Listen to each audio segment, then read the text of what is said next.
Yatasa Ikate Raka Simande Karitate Yakasanda Raka Satete Kayanda Yatataka Sima Yaraka Sandere Bosita Nakatete Rakasima Raka Satete Kayahanda Rika Sekatene Bosima Yakatete Yanda Kasikata Raka Sekatete Yanda Karita Reta Tata Waya Mutane Mangananiano Sakai Bagasipere Sakai Bagasipere Ayayani Sarana Uchane Wanyuma.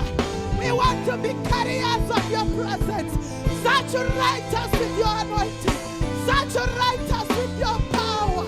Yamanda Kasa Rekateta Rekasanda Tauya Baba Tauya Baba Katane Kukona Asitauya Kunyasa Yakatete Nyasa Tasuaranasi Katinaira Pakatipedu Yakatete Kashima Yatamahana Rikoshakatete.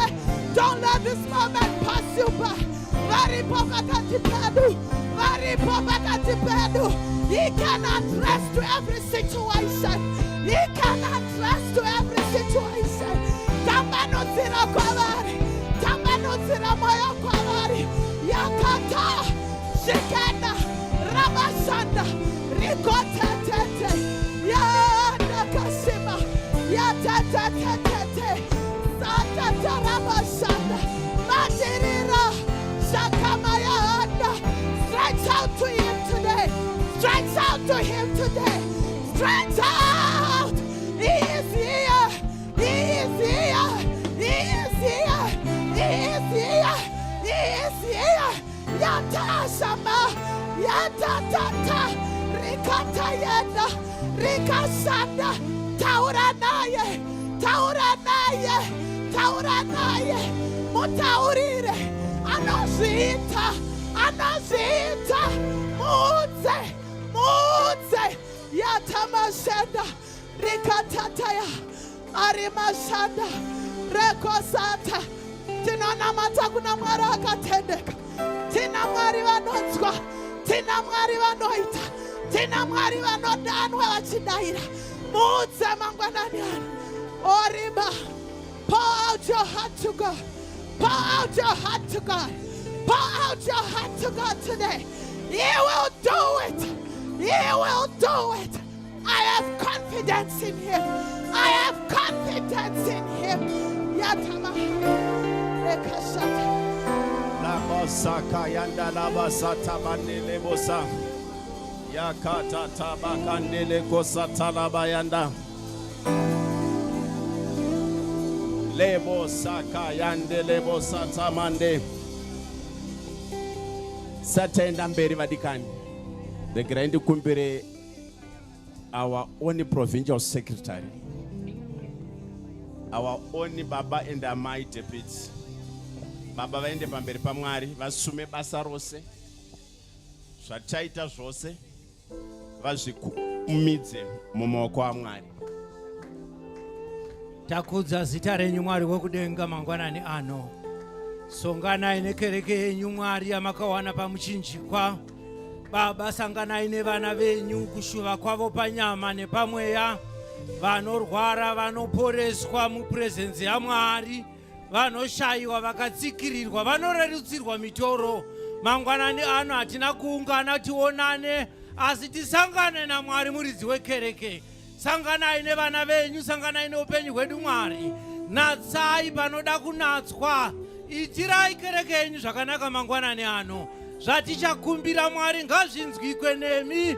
Nzeve dzenyu hadzina kuremerwa kuti munzwe kunyengetera kwedu. Batai pakadzikadzika pevana venyu. Vakaremerwa nezvenyika ino. Ngazvitakurwe naMwari wekudenga. Totaura Mwari unochengeta, unorwira, unotungamira. Ngazvidaro mangwanani ano zita renyu rikudzwe. Ngapashayiwa anodzokera akaremerwa auya akaremerwa. Mutakuri wamitoro ndiye Jesu. Muri pano mangwanani ano. Takurai zvose zvinoda kutakurwa. nezita raJesu Kristu. Amen.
Kumusoro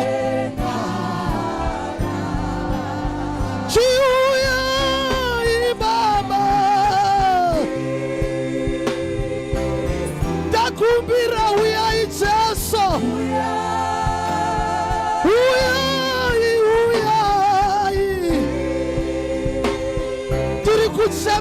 kuti muuye pano. Uyai Jesu. Uyai. Unde.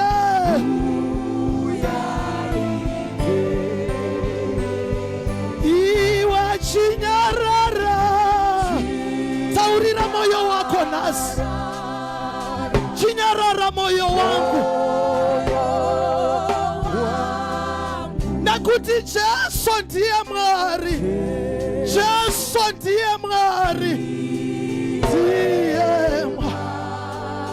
Kuda kwake kwakanaka. Kuda kwenyu Mwari kwakatinakira nguva dzose. Kakuitwa kuda kwenyu. Kakuitwa kuda kwenyu masikatano. Kakuitwe. Uyai Kristo. Tiri kunena uyai. Uyai Kristo. Takubira uyai. Uyai Jesu.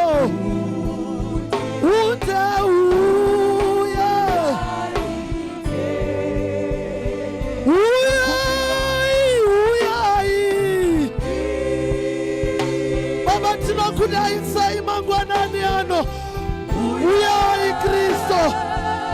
Uyai Kristo. Uyai Kristo. Uyai Shimba. Uyai imangwanani ano. Shimba. Uyai Shimba. Uyai imangwanani ano Baba. Munyaraze wanochema. Uyai Kristo. Uyai Kristo. Uyai Naima uya mangwanani ano. Naima uya mangwanani ano Jesu. Kune wanochema. Vari kutambuzwa nevana. Vari kuchema. Vanoda kunyarazwa. Yetarabakasanda. Uyai kukereke. Takumbira uyai Jesu. Uyai maya muchene. Uyai Baba. Tamirira. Tamirira. Tamirira. Jesu tamirira. Tamirira. Tavinga kusosangana nemi. Kana tapinda muzikwereti. Moyo yedu haina rukare. Tinoda kunyaradzwa. Tinoda kunyaradzwa. Kune vari muzikwereti Baba. Vari pano vari kusema. Vanoda kunyaradzwa. Kune vasina pekutangira. Havana kana pekutangira. Vanoda kunyaradzwa. Vari pano nasi. Vari kutoda kunyaradzwa. Saka uyai Kristo. Uyai. Havangadzokeri vakadaro. Tinoramba kudzokera takadaro. Uyai. Uyai. Sanganai nesu. Sanganai nesu. Address our situations. Address our situations. Marabakatarabasa. Rabakateriatata. Rabababa shatarabasa. Rende kayabasanda. Rikarotiana masika. Rabababa shandarabakashita. Rekayabashita muretete. Munyarazi Jesu. Imi muri munyarazi wedu Baba. Atina mumwe munyarazi. Atina kumwe kwe kuchemera. Vanu vanotinyepera. Muri munyarazi weshokwadi. Munyarazi weshokwadi. Ribabashiata. Rebababa. Shakarabasanda.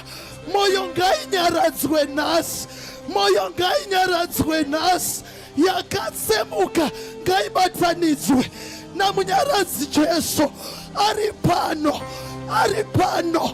Anotonyaradza. Ari kunyaradza vanochema. Ari kunyaradza. Rega kudzokera wakadaro. Uregere kudzokera wakadaro. Jesu ari pano. Jesu.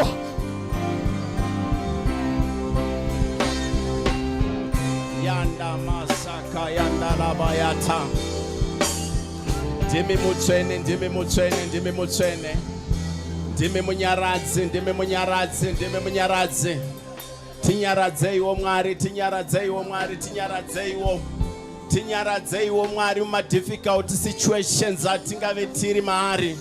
Tinyaradzeiwo Jesu. Tinyaradzei Baba, tinyaradzei Mwari. Tinyaradzei. Hakuna mumwe anotinyaradza. Tinyaradzei Mwari, tinyaradzei. Hey.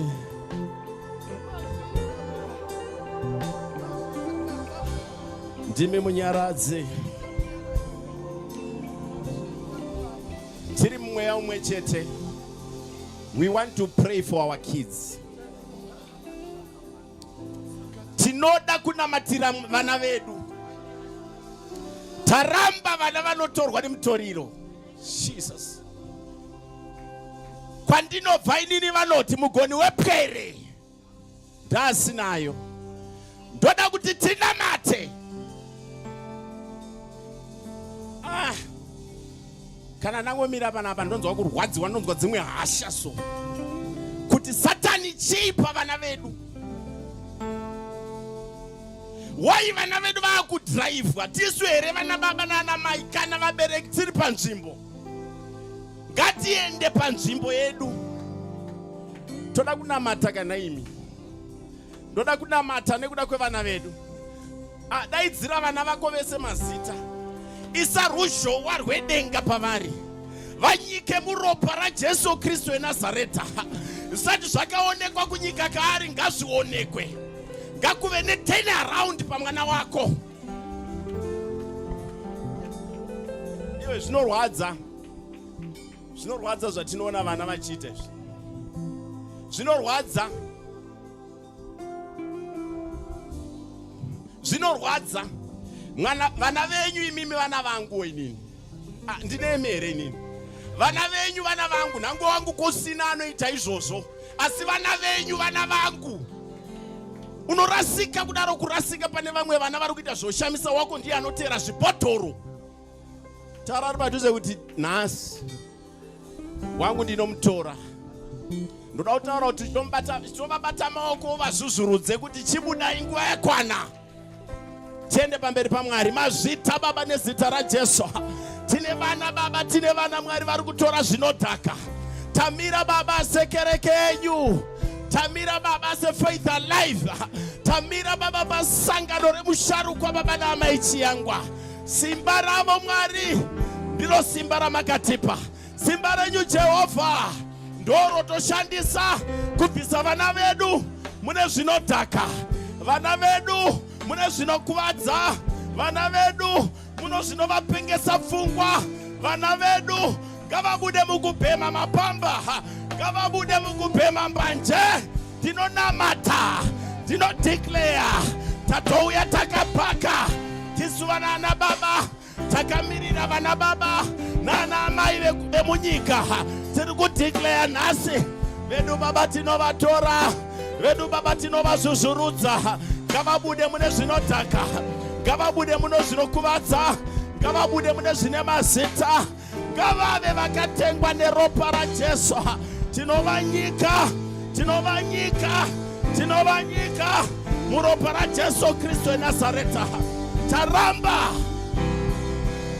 Yakandala basaka yandama. Zvitaridzei kani nai Mwari. Inga zvanzi ndimi munyaradzi wani. Zvitaridzei kani nai Mwari. Inga zvanzi ndimi munyaradzi wani. Tinyaradzaiwo kani. Tinyaradzaiwo padenda iri. Tinyaradzaiwo padenda iri. Tinyaradzaiwo.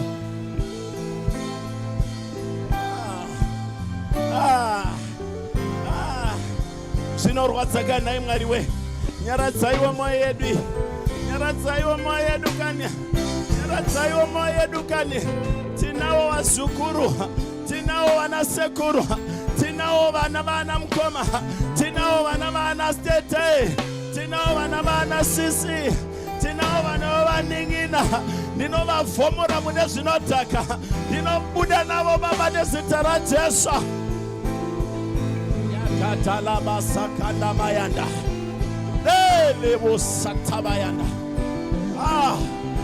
Dende kandele kosa.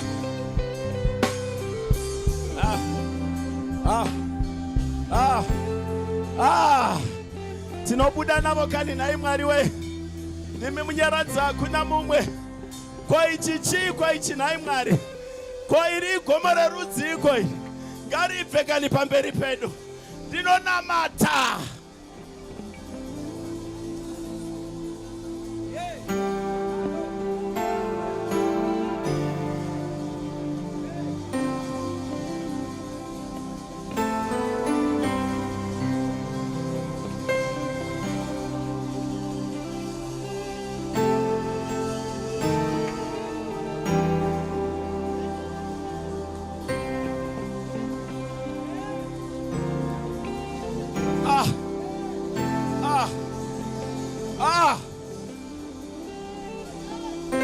Jesus.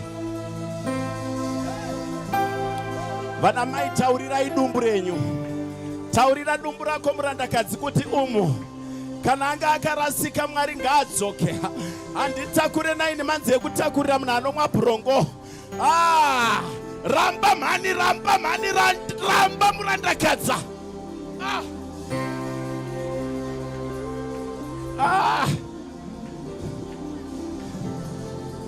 Ndine vanasikana vari pano. Ndine vasati vane vana. Ramba ndiwo mukana wacho uyu.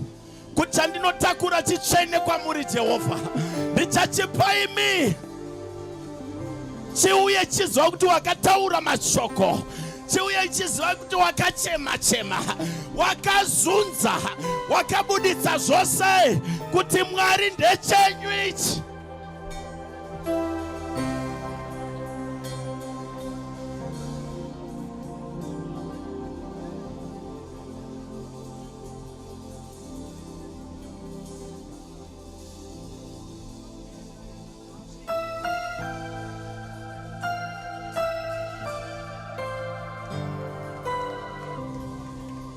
Namatirai vana venyu.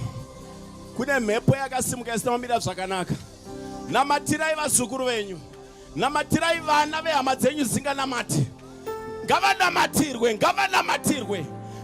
Prayer haina distance. Kana ari kuAmerica kana kupi ngaabatwe neprayer iyi. Kwari ikoko ngaabatwe. We want to disconnect them from the evil spirit. Toda kuva disconnecta pamwe manjuzu. Toda kuva disconnecta pamwe drugs.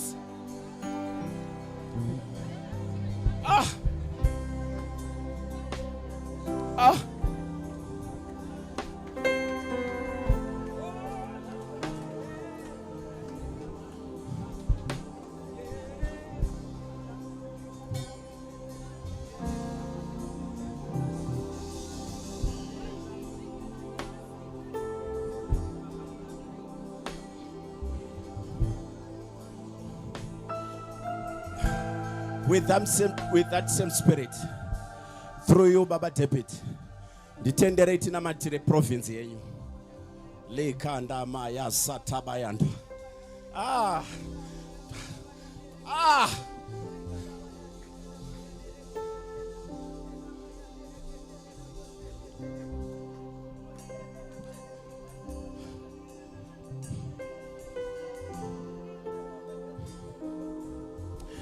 Toda province inotungamirwa namweya mutsvene.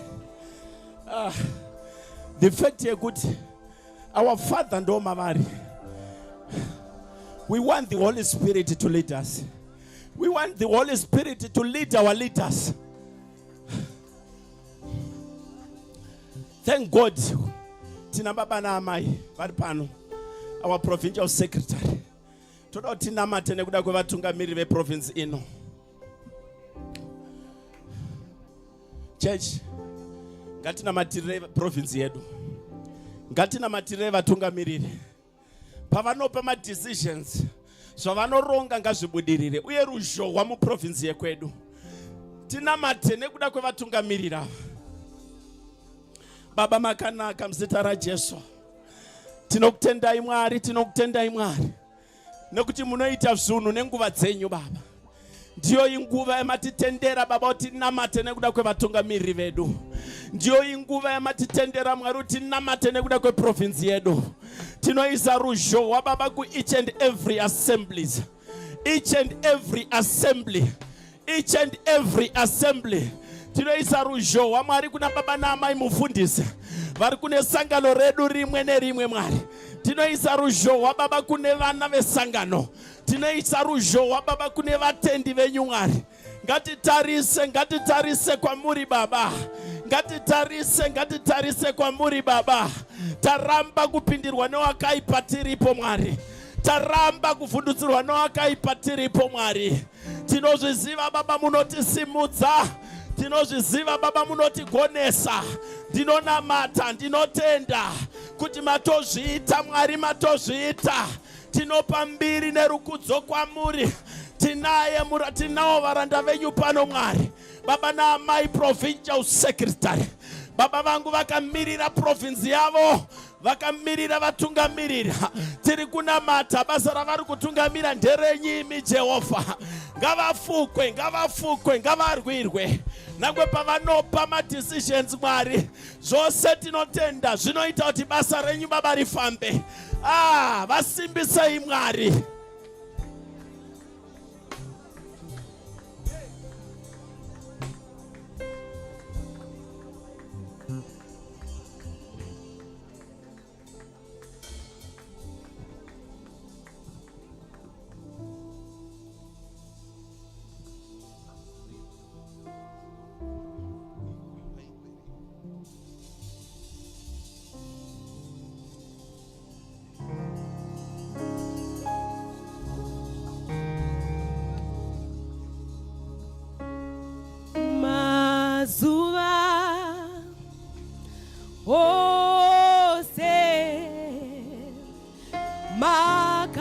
Makatendeka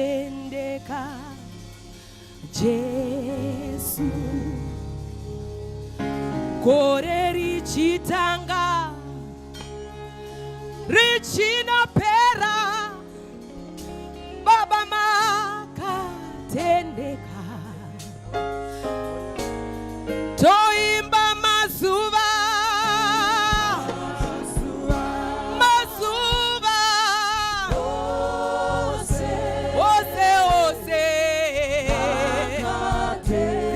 bahaya toimba mazuva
pakuvakwa kwekereke ngavaonekwe Mwari pakutendeka kwavo. Pakuvakwa kwemba yaBaba ngakuonekwe kutendeka kwaJehovha. Pakushanduka kwemhuri yako, pakukwanirwa kwezvaunoda, pakufamba muuvepo hwaMwari, pakufamba mapromises aJehovha. Ngakuonekwe, ngakuonekwe, ngakuonekwe, ngakuonekwe. Onekwai Baba. Landa nanda makandendele bosatabayanda. Onekwai Jesu. Mazuva ose, mazuva ose Mwari. Mazuva ose, mazuva ose. Mazuva ose, mazuva ose. Mazuva ose, mazuva ose. La tata kanda la basaka yanda. Lebo satata kande moyande. Onekwai Baba, onekwai Mwari. Amukundikani, amukundikani. Vana venyu tine zvatiri kuda. Amukundikani Mwari, amukundikani. Vari kuda muchato, amukundikani. Vari kuda dzimba, amukundikani. Vari kuda chipo cheupenyu, amukundikani. Vauya vachirwara munoporesa, amukundikani. Onekwai Baba, onekwai Mwari. Kune vakaraswa ngavadzorwe. Kune akakandirwa kure nehama, ko hama chiko ngadzorwe nemi Mwari. Kuna akanzi uchazviona, ngazvione zverugare, ngazvione zvemufaro. Kuna akanzi hauchibate, ndinonamata ndiri panzvimbo ino, chibata iwe. Akanzi aite mwana, ndinonamata ndiri panzvimbo ino, mubate mwana wauri kuda. Kwete umwe chete, asi bata vaviri. Kwete vaviri, asi bata vatatu. Saka yanda mani.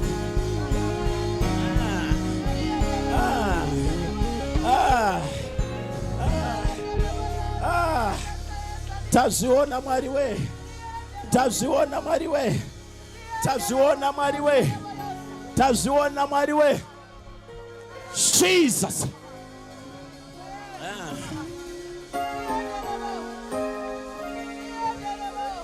Likande mayata masukuda. Maka tendeka Jesu. Linzwe church. Linzwe church. Taurari padhuze kuti Mwari ngavambotendeka kwandiri. Muudze zvekare kuti iwewe uchitendekesa.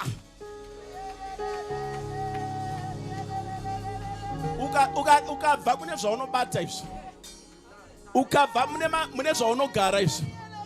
Ndiri kukutaurira tinopinda mulevel imwe chete newewe. Ukabva mune matauriro aunoitayo. Patiri kufamba mapromises aMwari. Chekutanga tendeka. Tell your neighbor kuti zvanzi naPastor tendeka. Patiri kufamba zvekare mumapromises amudhara. Mutaurire kuti hauna chimwe. Mutaurire kuti hanzi naPastor hauna chimwe kunze kwekunamata nekuzvinyima. Iro rino iri Juni watinopinda uchamira pano chipa testimony yako iwe. Lika satamayanda. Kana zvakatovhurwa zvakatovhurwa. Kochiko nai chinonzi Satani pamberi pako iwewe. Kana Jehovha vati hongu hapana achati kwete. Maybe hausi kundinzwa. Nyatsondizuma zvakanaka naka. Natsondizuma. Nyatsondizuma. Mutaurire kuti chasara kunamata nokuzvinyima. Matthew anoti zverudzi urwu. Tell your neighbor kuti ndiwairewa. Pakunzi zverudzi apaita zverudzi rwako. Sakata bayanda. Lekande mayatete masota.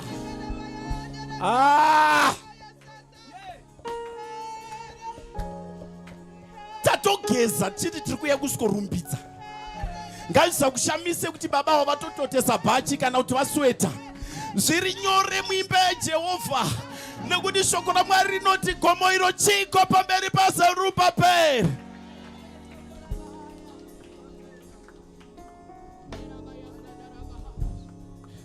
Kana wanamata, kana wazvinyima, tiri kuvaka pano, chasara kumhanya uchipa kuna Mwari. Mazvinzwa here kana imi? Zverudzi urwu zvinenge zvaenda, mutoriro unenge warowa pasi, mari yakukwana, chimhanya usikopa kuimba yaMwari. Ndo panouya shoko kuti don't appear in the house of the Lord. Ended.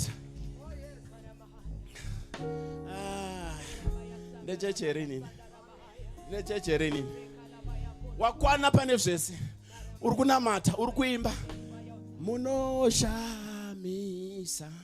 imi Mesaya.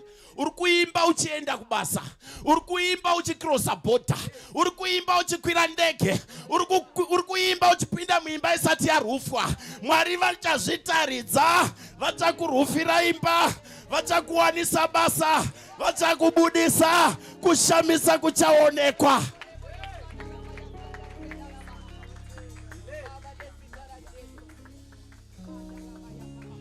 Kwete kuti handitodi kutakura vanhu ndinenge ndichida kuvatakura kana ndichibva kumba ndichipinda mutauni, but zvinondibata, zvinonditadzisa kurumbidza, zvinonditadzisa kuimba kuti Mwari vangu vanoshamisa, nekuti zviripo zvandakaona zvinoshamisa, zviripo zvandakaitirwa zvinoshamisa. Ndakachibata chinoshamisa, uchachibata rwendo runo.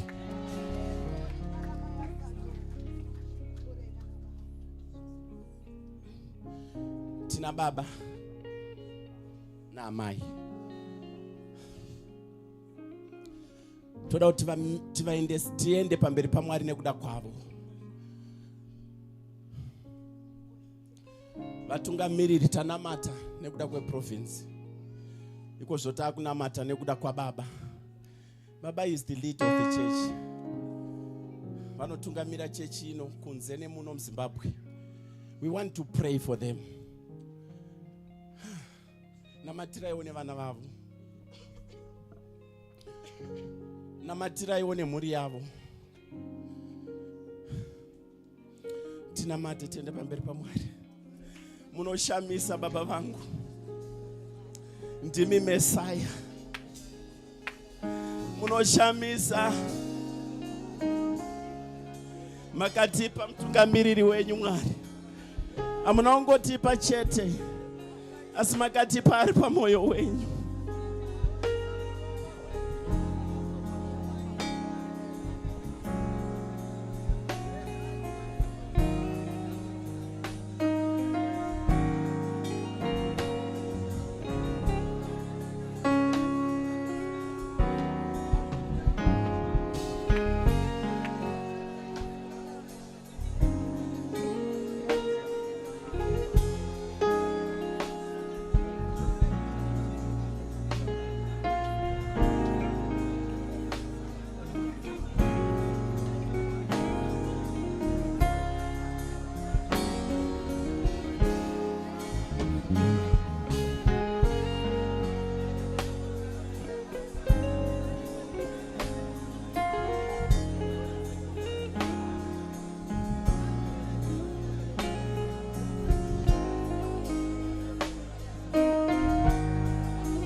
muri yavo Mwari, muri yavo Mwari, muri yavo. Ruzhowa pavari nezita raJesu. Ruzhowa Mwari, ruzhowa pane muri yavo. Ruzhowa pane vasukuru vavo. Ruzhowa Mwari, ruzhowa. Makati pari pamwoyo wenyu mutungamiriri. Makati paMwari anonzwa imi uye anotya imi. Variko vatungamiriri kunze uko asi vashoma vane mwoyo wakadai Mwari. Ngavachengetwe. Jesus.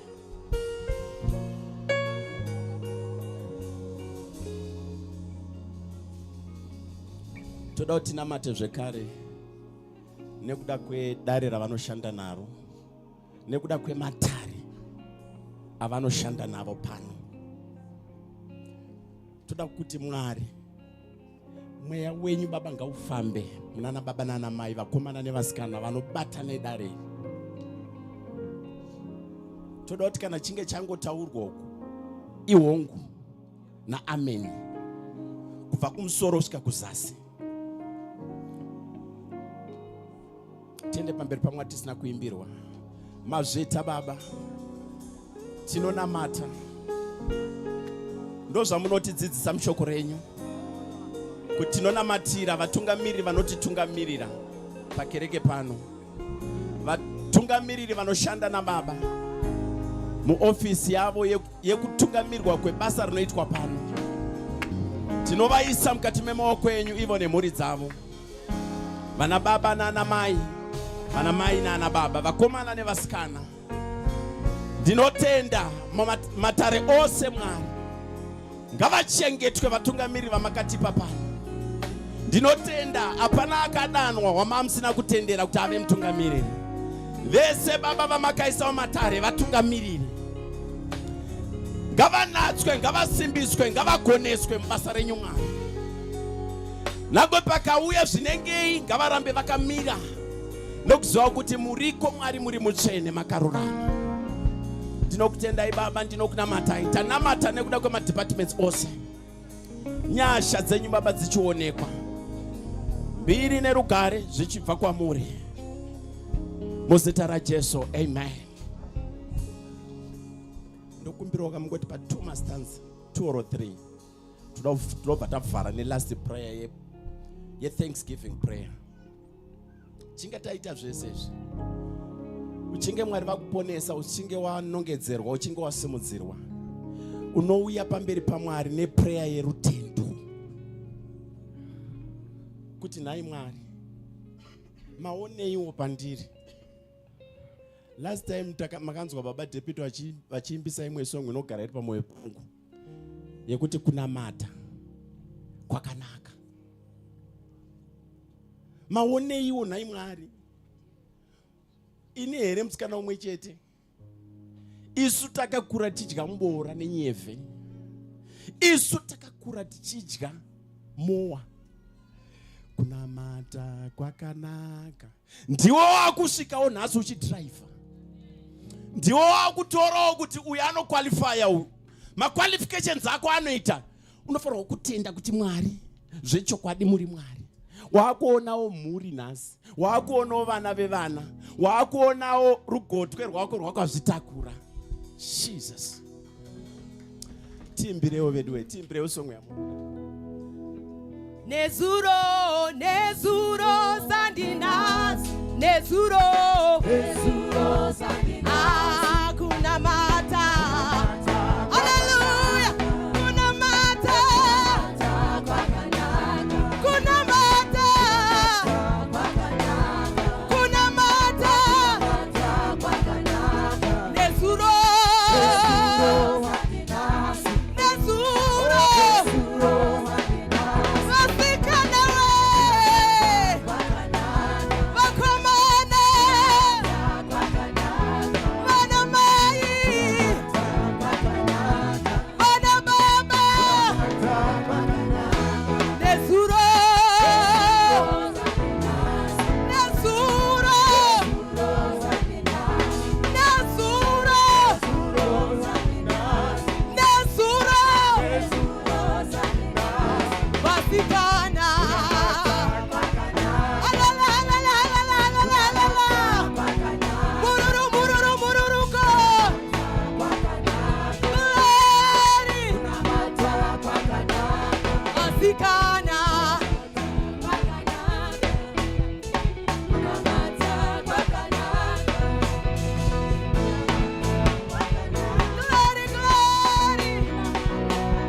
uchivhura gedhi repamba itakunamata kwakanaka. Uchidrive uchaenda kubasa itakunamata kwakanaka. Uchifamba nemudzimai kana mukomana, uchifamba naamai kana baba, uchifamba nambuya kana sekuru, kunamata kwakanaka. Uri pa-ATM uchitora mari itakunamata kwakanaka. Titende Mwari, namata uchitenda Mwari. Mazvita Baba munoshamisa, makandiona mukandisimudza, makandipa mhuri, mukandipa vana, mukandipa mudzimai anotya imi Mwari. Ndinonamata nezita raJesu. Chitigonerai Baba, timire pamberi pebasa renyu, timire pamberi mumba menyu. Tiuye Baba, tipe kune basa, kune zvamunoda utiite. Hapana chatakauya nacho Mwari pano, zvose Baba makatipa taapano. Naizvozvo zvinofanirwa kuti zvikushandirei. Tinonamata nezita raJesu. Tinokutendai Baba nechipo cheupenyu. Tinokutendai Mwari nefaith alive. Tinokutendai Mwari nevatungamiriri. Tinokutendai Mwari nehama dzandinopinda nadzo. Tinokutendai Mwari nenyasha idzodzo. Tinokutendai nechipo cheupenyu. Tinokutendai Baba nembatya nezvekudya. Tinokutendai Mwari nekundigonesa sipo nemvura zvekugeza, mafuta ekuzora ndapedza kugeza. Tinonamata nezita raJesu inyasha dzenyu. Manga maoneiko nhai Mwari we kuti zviitwe pandiri? Manga maoneiko nhai Mwari we kuti ndizvigonewo izvozvo pavatsvene venyu? Kuti tendera kuyauswa kunamatai Jehovha. Tinonamata nezita raJesu inyasha idzodzo. Manga maoneiko nhai Mwari pane vasiri kutoziva kwekuenda kunonamata, asi mamutsa mukandigezesa, mukandipinza mugwagwa, mukatichengeta, mukatirwira. Manga maoneiko nhai Mwari we nyasha idzodzo tinodzida muzita raJesu. Father, we pray in the name of Jesus. Thank you, praise and worship. Regerai tidaidze ndokumbira mungotora nzvimbo dzenyu shoma.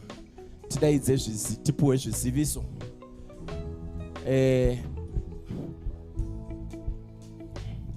Varuda kuti pama-announcement vachiuya, ndoda kuti tiite mheremhere, tifarire our father and mother, tivafarire muzita raJesu. Hallelujah! Toda kuti gamuchire baba naamai. Toda kuti gamuchire baba naamai. Ndinokumbira kuti ngovapa especial tongoti kwanyana. Tibaba waunoti kana wawirwa nedambudziko unotoziva nhamba dzavo nemusoro kupinda inini. Ndova toda kuti gamuchire.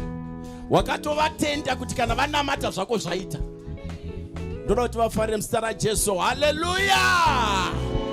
Ngavafarirwe musharukwa, ngavafarirwe baba naamai chiyangwa nezita raJesu. Hallelujah!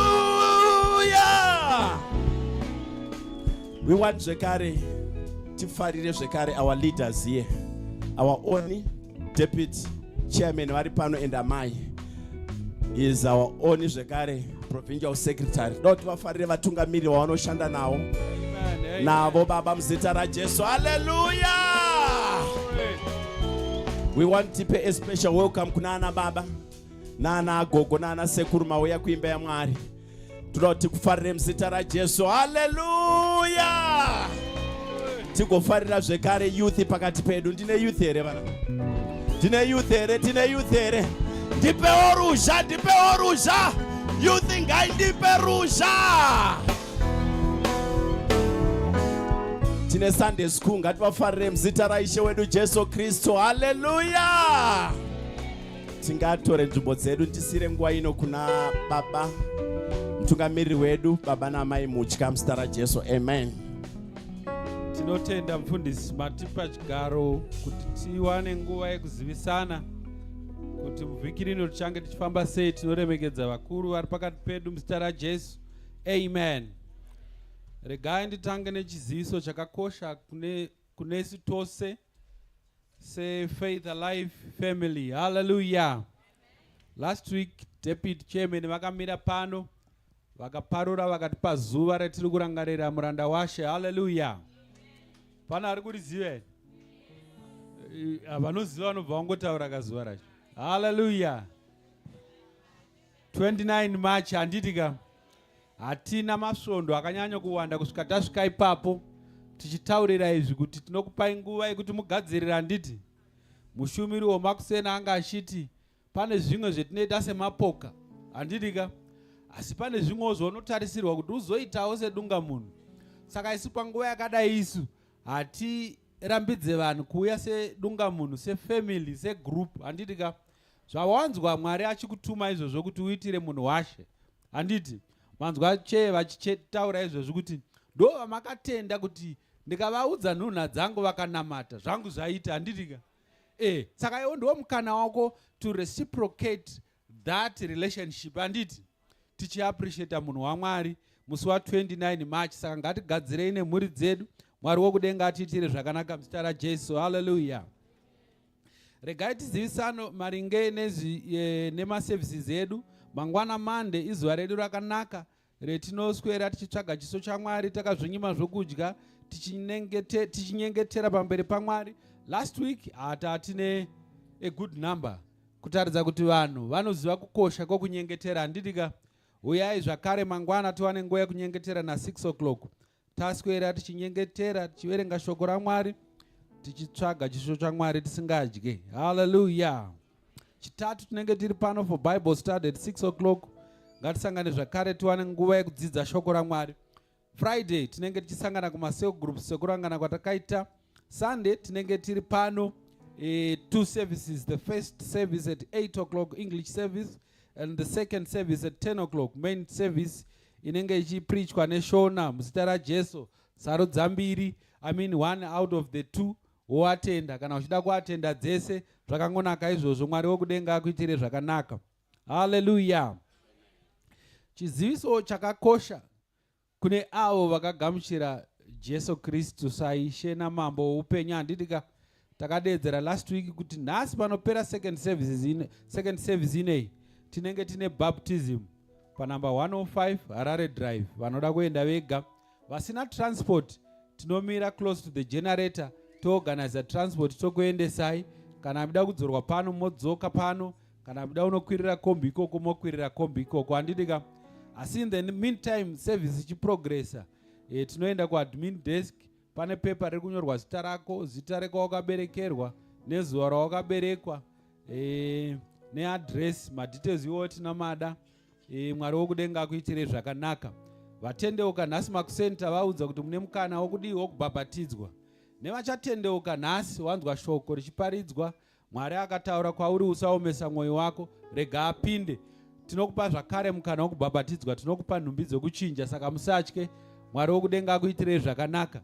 I'm sure maona patatanga service vamwe vangoti chiudzi chanyanya uku. Handitika ndemumwe akatopa upenyu hwake kuna Jesu Kristu akati inini upenyu hwakare handichauda, zvinotaura shoko.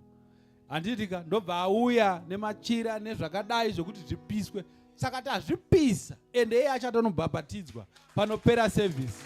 Mwari wokudenga akuitire zvakanaka. Kana arimo mukatumu akatendeuka akamboti rega ndisiye, you are sitting on the fence.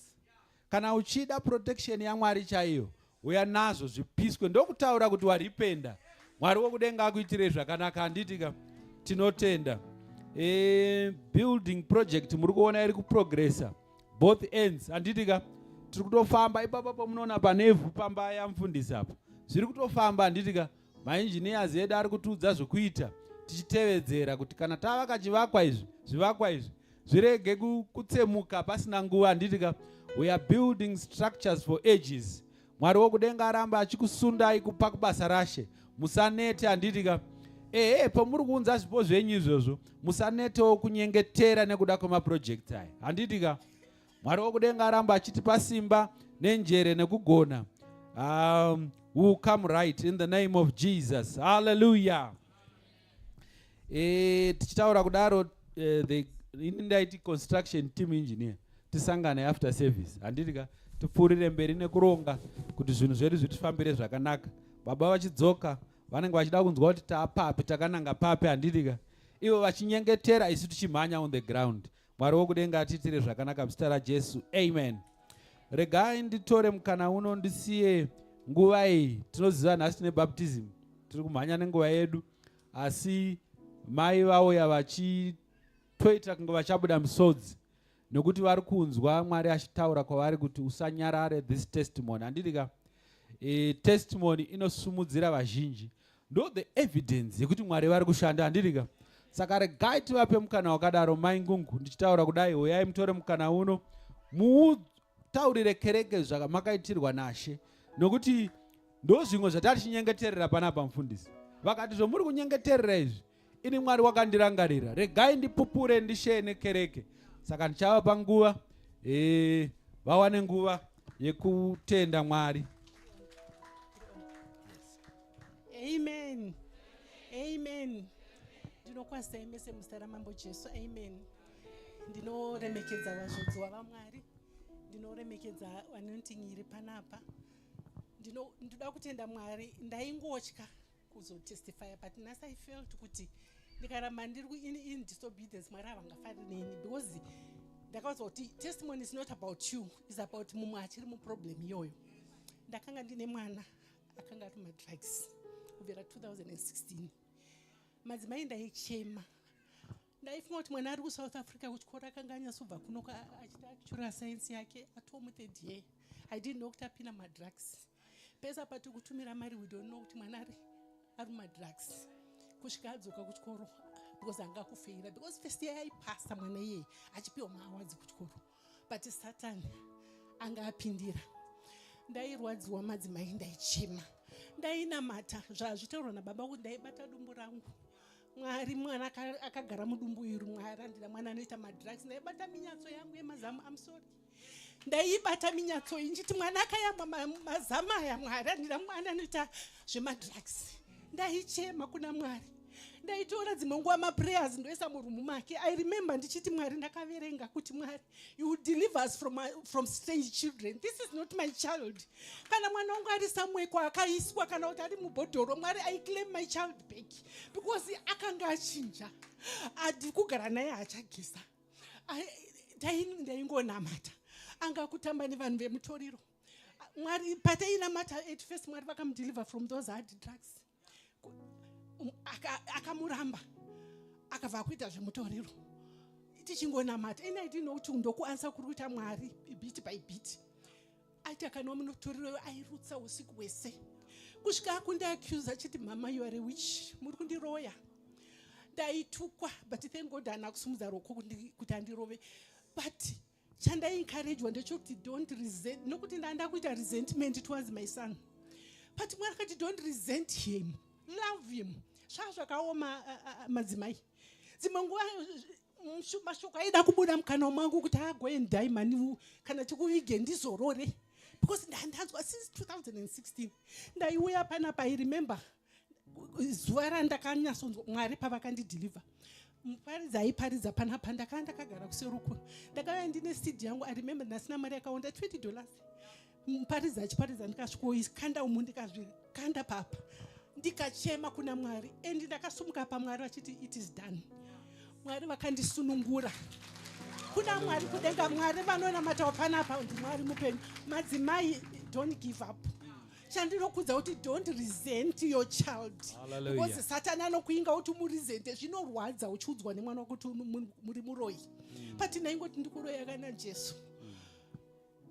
Kwakwasara zvembanje ndofunga aiputa irespect. Ndikati nai Mwari, kusvika rini? But there is a God in heaven. Hallelujah. Vamwe vana vangu vari kunzi vakati, mama, ndakona kuti mukunetswa nemwana, rega titi batanidze Mwari, mari timutore sezvaitwa zvemasiwo esizvi. Ndikati it's okay. Ndaingonamata because I knew kuti akangobva. Chimwe chacho yanga yamweya wenzvimbo, because kwatinogara kupomonoko kune vanhu vemakabhini vaivaka, vanotengesa mitoriro, vanotengesa mbachi. Aimuka kuseni mwana wangu achienda kumakabhini, ozouya usiku. Dzimwe nguva akarasa maki yake, taki yaimba, ndaona paza madho. but mukati mangu ndaingoruma muromo kuda kuti ndimutuke ndidiko. Ndaingoti Mwari ndibatsirei, ndingoramba ndichimuda. Saka madzimai rambai muchivada vana. It's not easy, I know. It's very painful. I know it. Zvokuti pachinamatwa apa. Madzimai, I felt the pain of madzimai because I was there. I felt that pain for you, madzimai. I know it. Shingirirai Mwari variko kudenga. Ndikati Mwari maitaura kuti I will teach your children. You are my husband, you are the father of my children. Mukati vana vangu vachadzidziswa nemi, shoko renyu zadzisai Mwari. Makataura kuti I will contend with you and I will save your children. Mwari shoko renyu zadzisai. Izvo zvinotaura shoko raMwari. Zvine zvinge zviri kunonoka pati zviri kuitika. There is a God in heaven. Mwana wangu musi wacho vakazotenga tiketi vakamugadzirisira zvese zvikaita. Musi wacho kuti anokwira mweya unzvimbo akati unonyepa iwe. Ndakati Mwari aenda mwana aenda ndege anofanira kucheka ini na 12 na 1 o'clock ndege ya 3. Ungamuone mwana yeye. Ndakungonamata ndakukumbira vamwe ndibatsirei ukani Mwari kunamata. Akazouya paya, I remember he was the last person to check in. Because ndaikoti Mwari akanzi acheka ini Mwari muri kokudenga. Mwari muri kokudenga because mweya wenzvimbo vanhu vacho vaimudhonza kwaimuka achienda ndokwanga amukira futi. Pati aenda kudaro. Mwari vakamuchengetedza ikoko. Ndikakudzai now he is a married man. Oh, glory. He is a married man. Jesus. Mwari vakamuropafadza vakatotenga ustendi yavo kuda kuvaka. Wow. Mukadzi wake anenge achingoti mama, I thank God for a kind husband. Nekwaka there is a God in heaven. Mwari variko kudenga. Glory. Mwari variko kudenga. Madzimai don't give up. Since 2016 Satani anenge achida kuti uite anoda kuona kuti une injuries here. Shingirirai kana zvanetsa ndifonere ndinochema nemi. Amen. Hallelujah. Tinoda kutenda Mwari anoramba achiita mabasa makuru. Yes. Iyo imwe yenzvimbo iyi inoda kuitwa debunked handidika. Tisangoti ndo zvako aiwa mweya. Hallelujah. Regai nditore mukana uno ndisiye nguva ino kumhuri kwaSamawande. Ndinotenda havana kungoya kuzotenda chete asi ndanzwa kuti vauya kuservice. Saka uyai zvenyu mutore mukana uno mutendekereke. Tinoziva makasangana nenguva yakaoma asi maziva kokutizira. Mweya mutsvene ndiye anoramba achitinyaradza achitisimbisa. Mwari wokudenga akuitirei zvakanaka. Uyai zvenyu ndinemi panapo. Hallelujah. Yes. Zvinongoita Mwari. Iye murume ari kuuya panapa. Tanga tiri mubanking industry tese for a long time. Tikashanda tese saka pandakazomuona chitiko chaitika ichi ndakati akuita kwaMwari. Regai ndikusiyire nguva ino.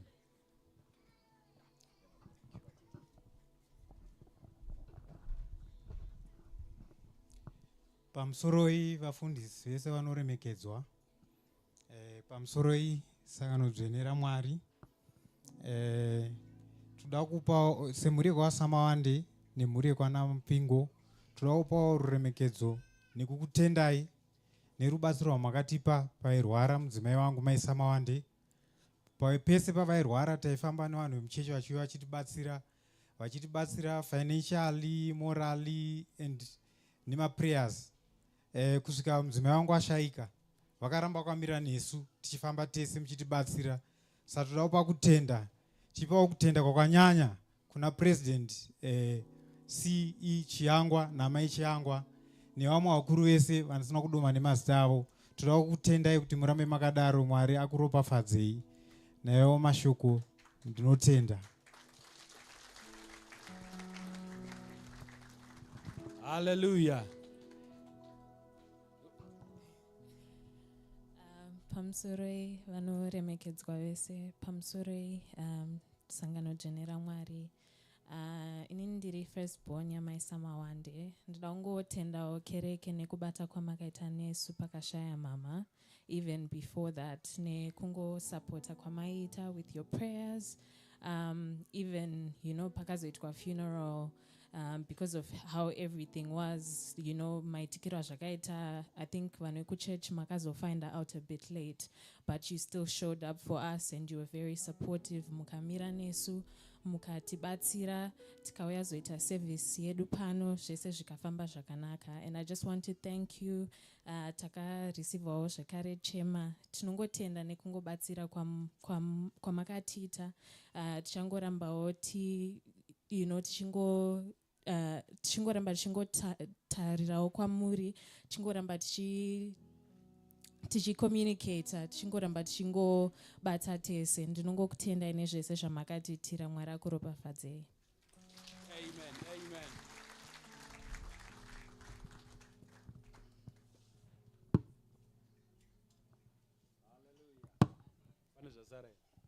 Hallelujah. Ngativaombererei vachigara pasi zvavo. Mwari wokudenga aramba achikupai simba, musanete kunyengetera. Hallelujah. Ini ndinotenda asi achigarwa nhasi wandipa mukana. Ndamirira pano, ndinodzorera nguva kwamuri. Ngatipei chipo chekutenda kuna Mwari nekuda kwababa naamai mutya muzita raJesu. Hallelujah. Nguva ine toda kutipe kuna Mwari. Toda kutipe. Taura ari padhuze kuti yasvika nguva iya. Munoziva chizvo ini bokutaura paissue. Tine present worship kana kuti choir handizivi. Vangauya kuzotiimbirawo vedwe. Mwepu. Uyai the Wasasa team. Kindly come guys. Kindly come. Uyai. Munoziva kuti guys. Munoziva kuti chechi. Vanhu vanozara kuchechi kwangu. Waidanzwa the concept. Enyaya dzekubudirira. Mwari havazokupi yekuti uchauya kusikopa kuna baba muswe zuva redu. Muswe Shepherd's Day. Vari kutoda iyo yacho yauri kuti hausi kuda kutosiyana nayo. Ndine cheche here inini. Iyo inotokurwadza moyo. Mwari inotovarwadzawo futi chi. Nekuti shoko raMwari rinoti pane pfuma yako ndo pane moyo wako iwewe. Izvozvi ukangonzwa kuti kumba kwabreakwa unotanga kufunga kuti pasi peZambia riya. So Mwari ndozvavanoitawo pakaitika chinhu vanotanga kutaura kuti nei Precious mukobva ari safe here. Wadii kumboti ushaise Mwari hope so uchinzi uri safe here. Munizwa here? Zvandiri kutaura zvese maoko momwe izvi. Unenge wakaziva the principle yekupa. Izvi ndombotanga mati iyi ndo yega iyi. Musawata zvarwa takanzi makorokoto usina kana mari. Manapken ukazozvisungwa nevanga utori panze vatoona Jehovha zvaangaende kumba akashama. So yauri kuomera nayo ine muridzi. Zvinodhitemainwa naye kuti okupereka kuti ounyima. Saka chimbopindawo imomo. Chimbokwesherawo guys. Binda urimo ngazvirambe but wabinda in prayer. Urimo. Mandinzwisaka. So ndo zvongoita pakupa. Unowana nguva yekuzvinamatira antonzi Monday uya. Uyai kuchechi tosikobreka kunoku. Yemande ini ndoitora sei kuchechi. Yechipiri ndo yangu inini. Yane njiita dhuma na Satani. Mamhepo ekwamukobvu ndo mabata mso yechipiri. Muninzwa here? Urombo ndo ubata mso yechipiri kuti hey, iwe Satani wakambondrivesa vhitsi ka iwewe.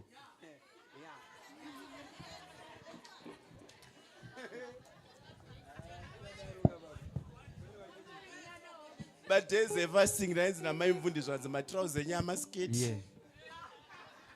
Hallelujah. So guys, wanainguva yekunamata yekuti baiginya mundizwa kana uchida chunhu chiitike so ita extra mile. Monday ndeyababa ya ndeyechechi yefasting yayi. Iwe Monday chipiri dhila neyako kuti udofu hwevana. Muda kusvika kupi mjirira vana vacherera pambedha inobaya. Daita operation bed hapana pababa deputy ka maipatiza.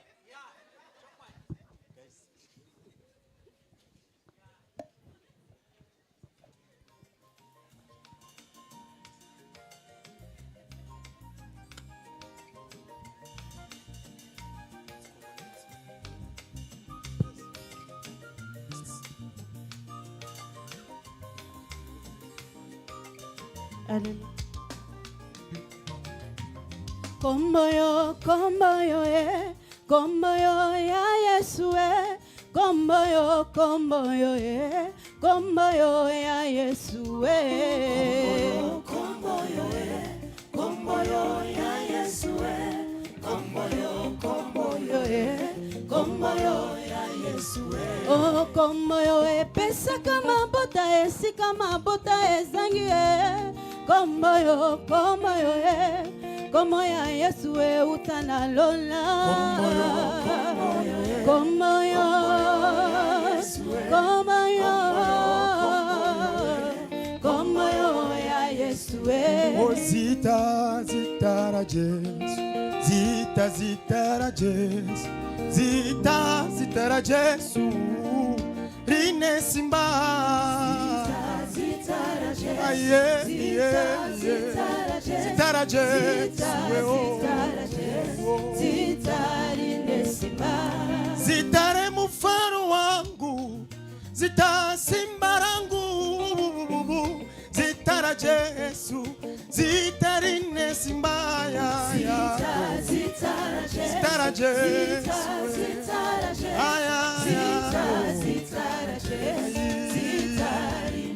oh kembo, kembo na yo, kembo, kembo na yo, kembo, kembo na yo, kembo, nazalaki kobela na bikisami na nguya ya kembo na yo, kembo, kembo na yo, kembo, kobanga banga te kolela te moninga Yesu azana nguya, kembo, kembo na yo, kembo, oh mbiri kuna mwari, mbiri yose kuna mwari,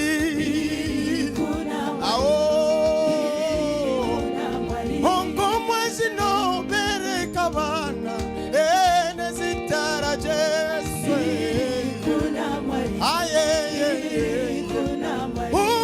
matimoni anonyararizwa vanotaura zita la Jesu,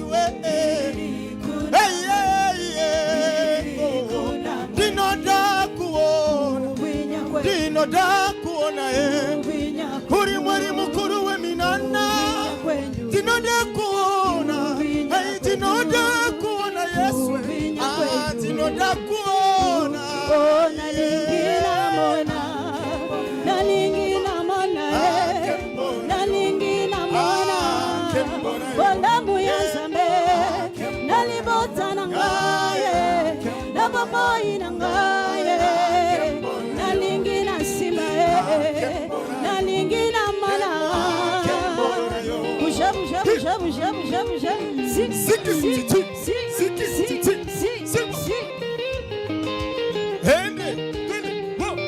Oliver, hey, zigirira, zigirira, zigirira, zigirira, busha, busha, busha, busha, busha, busha. oh Jehovah,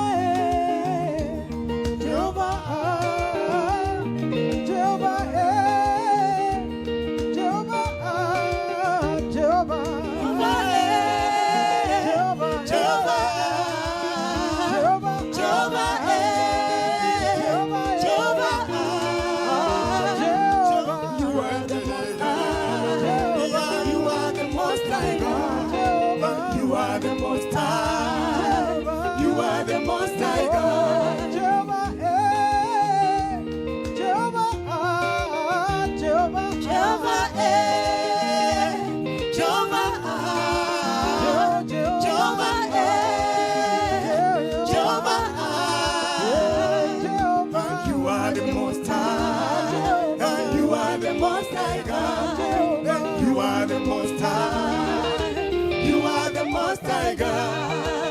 Mururune muri sokunache, Oliver, si.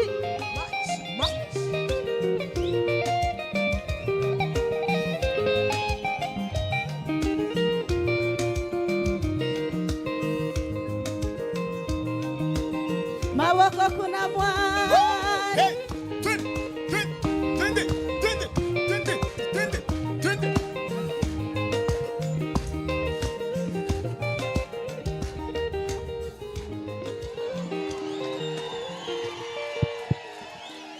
Bushe, bushe, bushe, bushe, bushe, bushe. Hallelujah! Hey! Dzadza kutambwa nevanozigona manje. Hey! Mufaro kuimba yaJehovha. Amen. Praise and worship and akufarira patagamuchira vamwe. Inzwai kugamuchirwa namufundisi muzita raJesu. Amen. The bishops, mazeremende, wakuru ekereke. Inzwai kugamuchirwa muzita raJesu. Hallelujah. Amai mukobvu. Zvokufarirai. Inzwai kugamuchirwa muzita raJesu. Amen. Handina chimwe chandichagarira pano, tatamba, tanamata. Mweyo yedu yapombonoka. Asi zvese izvozvo zvakanzi naMwari zvose tingaiti, asi hatingadzokeri kumba tisina kunzwa shoko. Ndorata kuchinyora, ndorata kugadzira manotebook, mafoni torekodha. Mwari kana vachitaura kwatiri ngatiteererei. Paunenge wagara unotanga kuzvidzokorodza. Izvozvo yazviya ukanozviapply mangwana pasituation yekubasa kwako zvinokupa breakthrough. Amen, chechi yaJesu. Ndoda kuti tingosimuka tifarire our own bishop and amai mapranga. Tivasire nguva yose muzita raJesu, ngativafarire vachiuya.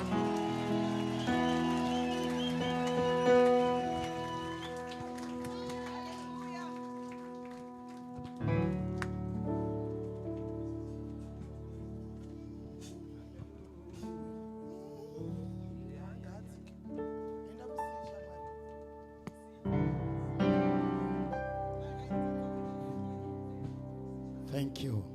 Ngatifarire Bishop Baba vedu mukobvu namai.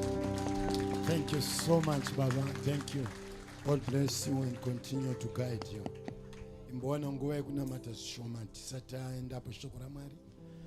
Ndine rwiyo runondiitira zvakanaka, runoreva chinhu. Una vanhu vako Mwari. Let's just have some stanzas, a few stanzas on that song before we hear the word of God. Ndoda kuti iwe ungozvidurura pamberi paMwari. Dzimwe nguva when we come to church, usatorwe mwoyo wako nemaziso nevauya ava vari kutibatsira kuenda pamberi paMwari.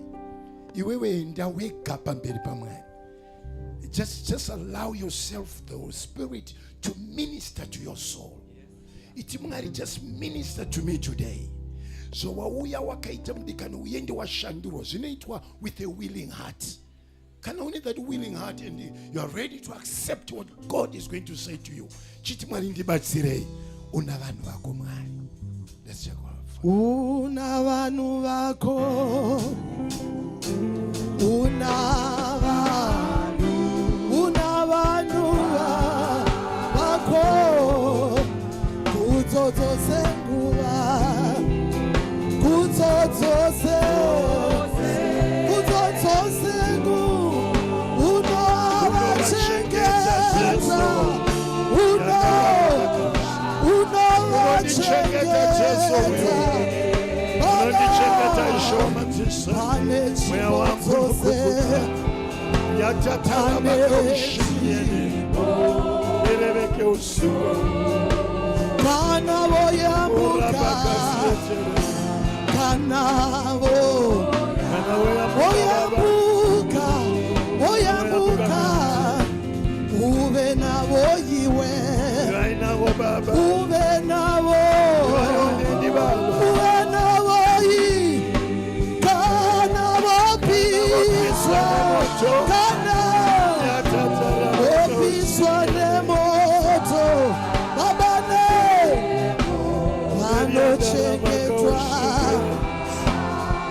Yatatarabaka shienderebeke usu.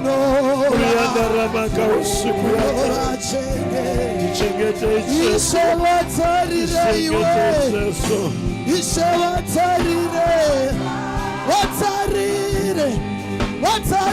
Tarire baba. Tarire baba wako.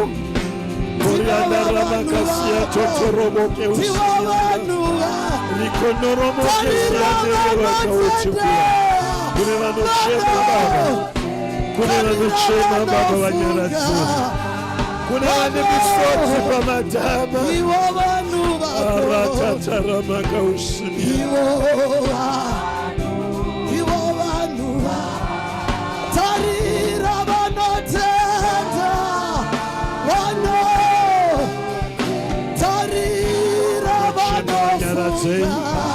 Vanochema vanyaratei vakaneta vasimbise ina vasina pokutangira vape pokutangira.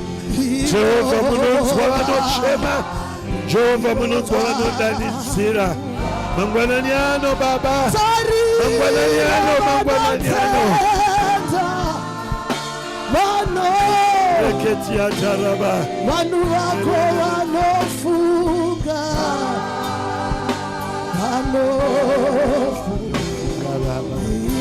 Alalala makesi ya tataraba. Gereveke ushimiana.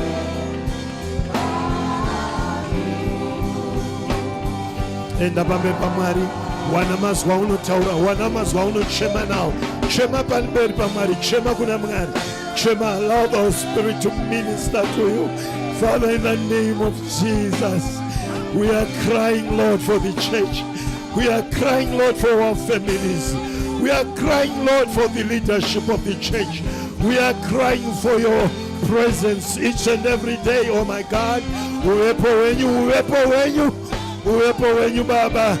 Nyaradzai vane misotsi, nyaradzai vari kuchema, nyaradzai vari kugomera baba, nyaradzai vari kugomera.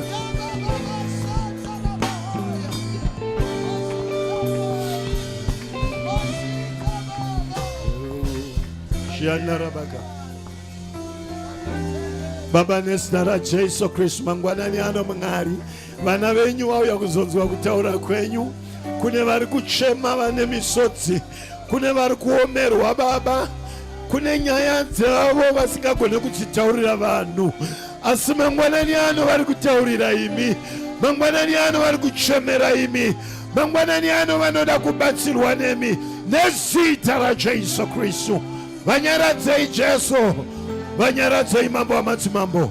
Kereke ino ndenyu baba, kereke ino ndenyu, makaitumira Jesu akaifira. Ndinokutendai baba, mazita mangwanani ano. We humble ourselves before you, oh my God. We exalt your holy name, for you are mighty, oh my God. You hear our cries, you hear our prayers, oh my God. In the name of Jesus, let it be done. Let it be done. Muyamsene fambai pakati pedu. Reketiana ramaka usukuyana. Moroboke ushikia totoroboke usu. In Jesus' name we pray.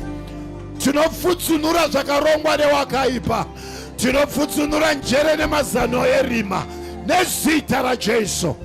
Yeresai nzvimbo ino baba. Yeresai kereke yenyu. Mzita raJesu Kristu we pray. Thank you, praise and worship. God bless you. Kereke ya Mwari ngatigare pasi.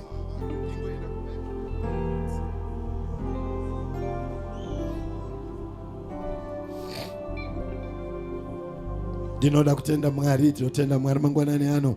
Taitirwa zvakanaka kuuya kuimba kunamata kuzo kuti titaure nababa vedu. He is the only source, he is our only hope, he is our everything that we need. Hatina kumwe kwatingaende vadikani kwatingabatsirwe. Zvemashave nemadzimu takazviita tikatamba makuva vanhu vakaenda kun'anga dzimwe dzisiri dzemuno vachitsvaka rubatsiro, but havana kuwana rubatsiro. Vamwe vakatsvaka vanhu veukama mumahofisi emamusorosoro, havana kuwana menduro. Vamwe takachema kune shamwari dzedu tichiti ndiitirokani, but hapana chakashanduka. kusikira Mwari tachema kuna Mwari. God is so faithful. Anonzwa vanhu vake. Akapindira Mwari akashandura mamiriro ezvinhu. Pakanga pasisina hope pakave nehope. Pakanga pasisina upenyu pakave neupenyu. Pakanga pasisina ramangwana ukaona ramangwana. Pasina munhu azomira newe. Asi Jesu Jehovha kungokunzwira tsitsi, picking you up, kungokusumudzira kukuisa pakakwirira. Give a clap offering to the Lord this afternoon. In the name of Jesus. Praise the name of Jesus. Mangwanani ano ndinoremekedza utungamiriri wese uri pakati pedu. Our deputy chairman baba naamai manire nedare renyu rose ropafadzwa ikomborerwai muzita raJesu. Amen. Hallelujah. Vafundisi vose vari pakati pedu itirwa zvakanaka naShe nokutendai kuti munge muripo mangwanani anoropafadzwai. But above all, ngatifarire baba vedu naamai vedu. Even though vasiri pakati pedu, but we always recognize him. Why? Because he's the man that God has called. Kuti vatitungamirire isu, vatidzidzise kufamba naMwari. Saka tinoramba tichizvitaura, tinoramba tichizviita nokuti vakatinakira. We thank God for him. Ngatitendei Mwari nokuda kwababa naamai chiyangwa muzita raJesu Kristu. Amen. Ndibatsira kutenda ari pedyo newe kurudyi kana kuruboshwe, kumashure kwako kana kumberi kwako. Mucheukire munhu ari kumashure kwako. Unenge une shungu yekuti ndiani kuye ari kuti amen, amen. Chimuona. Hallelujah. Komborerwai naShe nokuti Mwari anoda kukuvhurira hombe. Amen. Mwari wakanaka. Above all, ndifarirewo koni wangu. Ndifarirewo koni wangu. Amen. Ndakachitaurira mangwanani wokuseni kuti I'm almost 100. Very soon I'll be 120. It's because of her. She takes good care of me, this lady. Kumuona zvenyu kudai vanondichengeta zvakanyanya. Zvisiri kuzondivhara kumeso aiwa zvokundida chaizvo. Zvezvivhare zvenyu zvanezuro zviye zvande zvenyu zviye iri kumba kwangu. Thank you. God bless you. Let's look from the book of Judges. Andichatora nguva yakareba. Tinoda kuenda nevanobhabhatidzwa ka anditi. Ndo mission yedu kahuru iyoyo. Yokuti vanouya kukereke ngavasangane naMwari. Iyoyo ndiye mission yekereke. Takuda kungosimbisana nokukurudzirana bati vanenge vauya kuna Mwari ngavazadzise zvese zvinodiwa naMwari. Vaendeswe kunohombekwa mangwanani ano. Ivo vari kuhombekwa varipo here? Are you there? Just raise up your hand ndikuone nomufaro. Yes, thank you there. Thank you. Itirwe zvakanaka naShe, mvura yato already. Yangomirira imimi navavhangeri. Itirwe zvakanaka. Amen. Judges chapter 1. From verse 12 to 15. From verse 12 to 15. Vatongi ndio Judges ka. Karebu akati, munhu unorwa neKiriati Seferi akarikunda, ndichamupa mukunda wangu Akisa ave mukadzi wake. Ipapo Otinieri mwanakomana waKenazi munun'una waKerebu akarikunda. Iye akamupa mukunda wake Akisa akava mukadzi wake. Zvino iye wakati achisvika kwaari, akamukurudzira kuti akumbire munda kuna baba vake. Zvino iye akaburuka pambongoro yake. Kerebu akati kwaari, unoreveiko? Akati, ndipei chipo. Zvamakandiisa kunyika yezasi, ndipei matsime emvura. Akamupa matsime okumusoro namatsime ezasi. Akamupa matsime ekumusoro neezasi. Amen. Hallelujah. Ndo nyaya yedu yandoda kuti Mwari vatibatsire titaure kwairi. Ndaipa musoro nyaya unoti there is a blessing in the promises of God. Zvimbiso zvaMwari zvine maropafadzo. Zvimbiso zvaMwari zvese zvinoropafadzo. Hallelujah. Nomangwanani ano ukambozvifunga here kuti upenyu hwako hwokunamata Mwari wawina wewe. Evidence yacho yekuti unonamata Mwari iri papi? Sure, magona mauya, we thank God for you. But izvo zvokungouya zvakwana here kuti tizive kuti sure unonamata? Nokuti isu tese panapa sokuona kwatiri kuita tiri kungoonana sevanamati. Hatisi kumbovuma kuti pane mumwe asiri kunamata. kunze kunge pamwe ukada kutarisa ari kurudyi kana kuruboshwe kwako wamuziva here uyu anonamata chinokupa kuti uzive kuti anonamata chii nokuti auya kuchechi ende zvechokwadi ndo patinozongosangana pana kuti baba Mukobvu mwakadiko mwana waMwari but kumba uko kwavo kuvari vega natu napuresha wako uyu muri tu alright ngasiye mudzimai kunze uri wega kubasa mwana waMwari uri wega kune vahedheni manje vakukombe chinovapa kuti vazive kuti munonamata chii chavangazokutyika kuti uye munamate musamudaro chavanenge vazoona chii. But there are things that they must see. There are things that vega vanotaura kuti uko musasvika uko nokuti vanoziva kuti kwana vakusvika kwauri manje yavanga vachitamba iye haitambika uko zvavanga vachitaura zve hazvichataurika uko chikonzero ndechei unoziva kuti unonamata. Amen and amen. Now mangwanani ano Joshua is dead. Mushure mekunge atora chinzvimbo chaMoses. Iye Moses afira mugomo reNobhi. Akabva angotsakatika iko akamuviga ndiMwari. Ende Mwari vakagona hapana akaziva guva rake. Because dai rakazivikanwa iye zvine ngadai ndikutaurirai kuti pane vanhu vakagarapo vari kunamatira guva iri. Nokuti Moses akaita zvisati zvamboitwa nemunhu upi. Saka Mwari ndokuti ndomufushira ndega imi musipo imi nokuti saka yaindoiziva. Vakatozoshamisika naPeter waona Moses akamira naJesu manje pagomo retransfiguration wakati eso Moses uyo ayaya ndiMwari uyo. Now Joshua achibva anzi naMoses ndakukusiyira chimuti. Iwe chimuti chandakukupenda nopinda nevana vaIsraeri muKenani. Ochinovapa land mumwe nemumwe nzvimbo yake. Joshua he successfully did that. Akafamba akaenda navo vakayambuka Jordan vakapinda muKenani.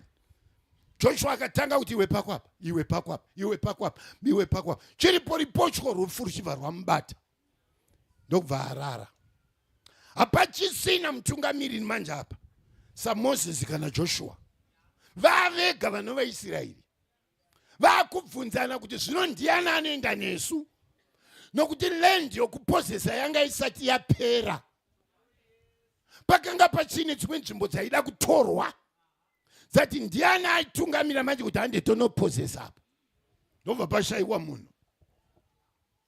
But Caleb ndongwerekana chiripo ripotyo angosumuka akati varume tinogona kunotora Kijath Sefa ndedi hande tinoitora.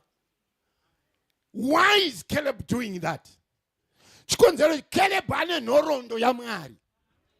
Caleb anoziva kwaabva naMwari uyu. Ari kuziva kuti naMwari uyu pakasara patinopatora padiki kwazvo. Akati but ndiCaleb uyu handisirini ndiri kuenda. Ndiani pakati pedu anoda kubuda pachena kuti ini ndakuzvipira kuenda kunoto. Uri kutumwa nani iwe? naCaleb. Caleb upi haana kutumwa naMwari uyu, but Caleb ane history yaMwari, ane zvaanotenda kuti Mwari anoita. Varume ndiri kuona vachitarisana kuti ndeipi saka todii. Kamfana kamwe kakangomuka from nowhere mfundisi kainzi Othniel. Saka ndiri pano ndoda kuvhura hombe. He has never done it. Remember, hazvizive kuti hondo inotambwa inotambika payakaita sei. Saka maari muri kungosumuka chivindi tokuti come what may. Saka naCaleb mwanangu, whoever is going to do it and win ndichamupa mwanasikana wangu uyu. Ndanga ndine nyaya pavana maita henyu. Chimwana chisikana chavimbiswa kuti anonorwa hondo akakundwa ndiye achapiwa. Icho chikabva charamba chakanyarara. Achina mboti mudhara ndeipi. Chakangoramba chakanyarara. Ndipo patinonzwa kuti Othniel akaenda akanorwa hondo achibva akunda. chokutanga Othniel akateerera. Rekedza ndikuvimbisa mudikani. Kuna matamangari kuti kukuendekere. Zvinoda obedience. Chokutanga kana wauya kuna Mwari, auchafamba uri iwe. Usaite mbimbindoga muna Mwari. Unoda kuteerera kutaura kwa Mwari. You need to obey. Caleb akanyatsozvininipisa akataurira vanhu. Vanhu vakataurwa, Othniel akatora shoko iroro. Akati mashoko ataurwa nomukuru uyu ndinoateerera ini. I'm going to do it. Ndobva asumuka Caleb. Uyenza dambudziko rekereke baba. Harina vanhu vanoda kuteerera. Obedience. Obedience kuita sei? Kuti kana Mwari vataura chinhu, vangani vedu vanosumuka kuchiita. Vazhinji kana uri mukore uno watiri kunamata, vane reasoning capacity yakakurisa. Anoda kutanga aita we. Enda ndombozviera. Ma-consequences acho zvine ma-defects here, zvine maropa, zvakamira sei. There is too much reasoning. And by so doing, you are closing the door. Yemaropafadzo ako. Kana tauya kuna Mwari, Paul anoti Roma chapter 12, tichishandurwa mirangariro yedu. Be changed. Shandurwa kafungiro. Shandurwa kaonero. Shandurwa kaitiro. Hallelujah. Now, okay. Vazodaro chaenda chanorwa honde chimufanachi chikabva chadzoka. Achidzoka. Baba vake Caleb vanga vavimbisa. Havana kumbohesiteta, havana kutya. Vanodaidza mwanasikana wavo vanonzi Akasa. Akasa daughter, come here. She goes humbly kuna baba. Zvanzi mwanangu, ndakavimbisa. Kuti anorwa akatora guta iri. Ndo ndinompa iwewe. Mwanasikana hana kumboti, mudhara, handisarudzirwe. Iyoyo musatambe kwatsvagai mumwe. She was obedient. She was so humble. Inzwa iwe kunamata Mwari kunoda kuzvininipisa. Pane zvimwe zvinhu zvaunoita usina mibvunzo. Pamwe baba, dzimwe nguva tinoteta. Nokuti kana ndikaita zvinhu muno mundanzwa Mwari. Kumba ukuona koni inosvikuita nyaya. Oh, all right. I isn't doing him. But kana wafunga kushandira Mwari ungoshandira Mwari. Kana mazonoita kangaroo koti yenyu muchanoita zvenyu, but weita zvarewa naMwari. Humility. Kuzvininipisa. Mwanasikana akazvininipisa achibva abvuma achibva agamuchira. Mwari atiitire zvakanaka mangwanani ano. Unoziva here Caleb? Anzi ndiani anonorwa uku akakunda. Rekezai nditaure ndichiti chinamato nechiKristu adikani tiri muhondo. Pane hondo dzimwe dzatisati takunda. Pane hondo dzakatigaririra manhingini. Musafunga kuti zvamakabhabhatidzwa mukataurwa nendimi hondo dzakafa. Hondo dziriko dziri live. Satani pane zvaari kuronga nekugadzira so. Kuti muchibva pano anoda kutokurova inayo. But Caleb ari kuti aripo here anosumuka kunorwa nehondo idzi. Ini ndobvunza mangwanani ano, are you ready to stand up firm and strong in the Lord? Kuti come what may, ndinoda kurwa naye diablos. Satani madikani Pauro anoti hatisati tarwa kusvika tabuda ropa. You need to stand firm in the Lord. Azvina mosvani zvinoitika. Ndafara naamai vangaitaura nyaya yemwana wavo wemutoriro. She stood firm. Moyo wakambora. Asi mari makasuma makaramba mune chimwe chinhu chaimuti ramba. Keep on going. Keep on going. Don't give up. Ngota hasati zvamboitika kwedu. Zveshuwa hasa zvaitika. Ende kune zvimwe hasa zvaitika. But Mwari chari kutsvaga varume nevakadzi vanomira. Vokuti ndiani anosumuka kunorwa. Mukosumuka murimi mai. Pane imwe evangeli yabva yauya mandiri. Deborah ukaverenga kuna chapter, should be chapter, Judges chapter 5, I think. Verse 12 here. Panotanzi. Mu village makanga musisina upenyu. Vanhu vakanga vasisafare. Mumusha maomerwa. until I Deborah. And kusvika ine Deborah ndasumuka. A lady for that matter. Akazosvikira pane mumwe mambo yakati kana musiri kuenda nesumedhema hatisi kuenda. Mukadzi akukumbirwa nevarume akaita kunge ana musirikadzi. Kuti kana musiri kuenda nesu hatisi kuenda. Just imagine, sorry zvako baba musirikadzi, but I know your attitude. Mukadzi asumuka kuti ndinonorwa hondo ini. Sho akasumuka village yakanga isina mufaro ikave nemufaro. Ndakadza ndikutaura unozviziva here kuti kune pakamirirwa iwe. Kune vakamirira so kuti mainhingi vakauya pano zvinhu zvedu zvinoga. Kune vakamira so baba. Kune vakamira kuti kana mauya imi, you are an answer to their problems. Weona waitako wangu waifly itapo ndaiona. Sumuka mdikani unorwa nehondo. Hondo hadzisati dzapera. Hallelujah. And awake, Deborah, awake. Utter a song, arise, Barak, and lead the captivity. Tsokera mashuri mbijana. Tsokera mashuri mbijana. Ndekwa ere. Aisiri ndudai. Ndudai nozoti until I Deborah rose up. Until I Deborah rose up. Ore, what? I said ndonya yangu. But ndiri kuti ini vadikani tine hondo. Dziriko dzakati garirako. Dzaonekwa naCaleb kuti hondo idzi dziriko. Asi dzakuda vanhu vakaita sana Othniel. Vanosumuka kuti ndaakunorwa. Unonzi ukasumuka ukanorwa, you will get a reward. Zvino Othniel ndiani? Othniel amirira Kristu Jesu. Wakatumwa naBaba kuti ndiani angaende pasi kunorwira nyika. Ndiani anganodzikinura nyika. Ndiani anganoparadza mabasa erima. Ndiani angakuvadze mweya yetsvina. Only Jesus Christ. Ndiye akati ndiri pano baba. Svenzi mwanangu enda. Jesu akauya panyika kuzorwira isusu.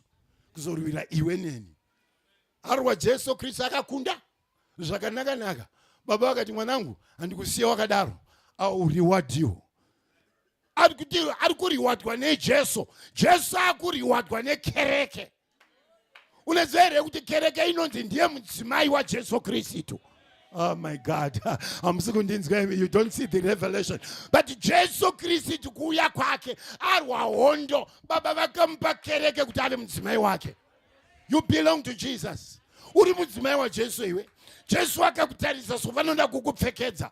Vanoda kukurwira hondo. Vanoda kukunyaradza. Vanoda kukupukuta misodzi. Oh my God. Jesu Kristu anomira nesonguva dzose. Haafuratire munhu Jesu. Tine varume zveshuwa. Vamwe varume vedu vanotirova mudzimba. That's a wrong example of a husband. Vamwe izvo iko kana achataura kavalentine haana chaakaita ende haanei nayo zveshuwa. Ndokada kuramba uchitaura inokurovesa. Ndozvavakaita varume izvozvo.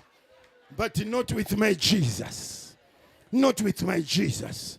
Anoziva zvakaringana zvaunoda. Anoziva zvaunofanira kuwana. Oh my God.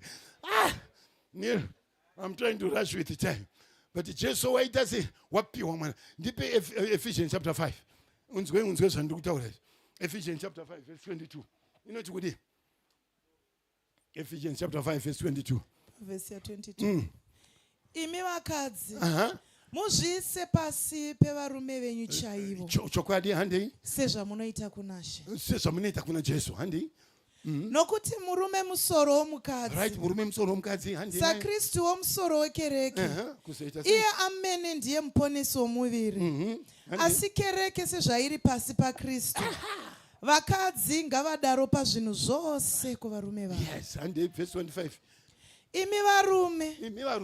Idaiwo vakadzi venyu. Kristu sezvaakadawo kereke. Kristu ndiruda ipopo kuti Kristu sezvaakada kereke.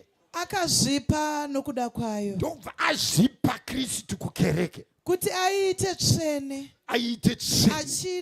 Achinatsa. Nokuishambidza. Unotamba iwe. Murume kwayo. Maqualifications ake. Achinatsa. Achiita tsvene. Ari kuipfekedza. Ari kuishongedza. Ari kurehwa wacho iwewe neni. Oh my God. We clap hands for this good husband.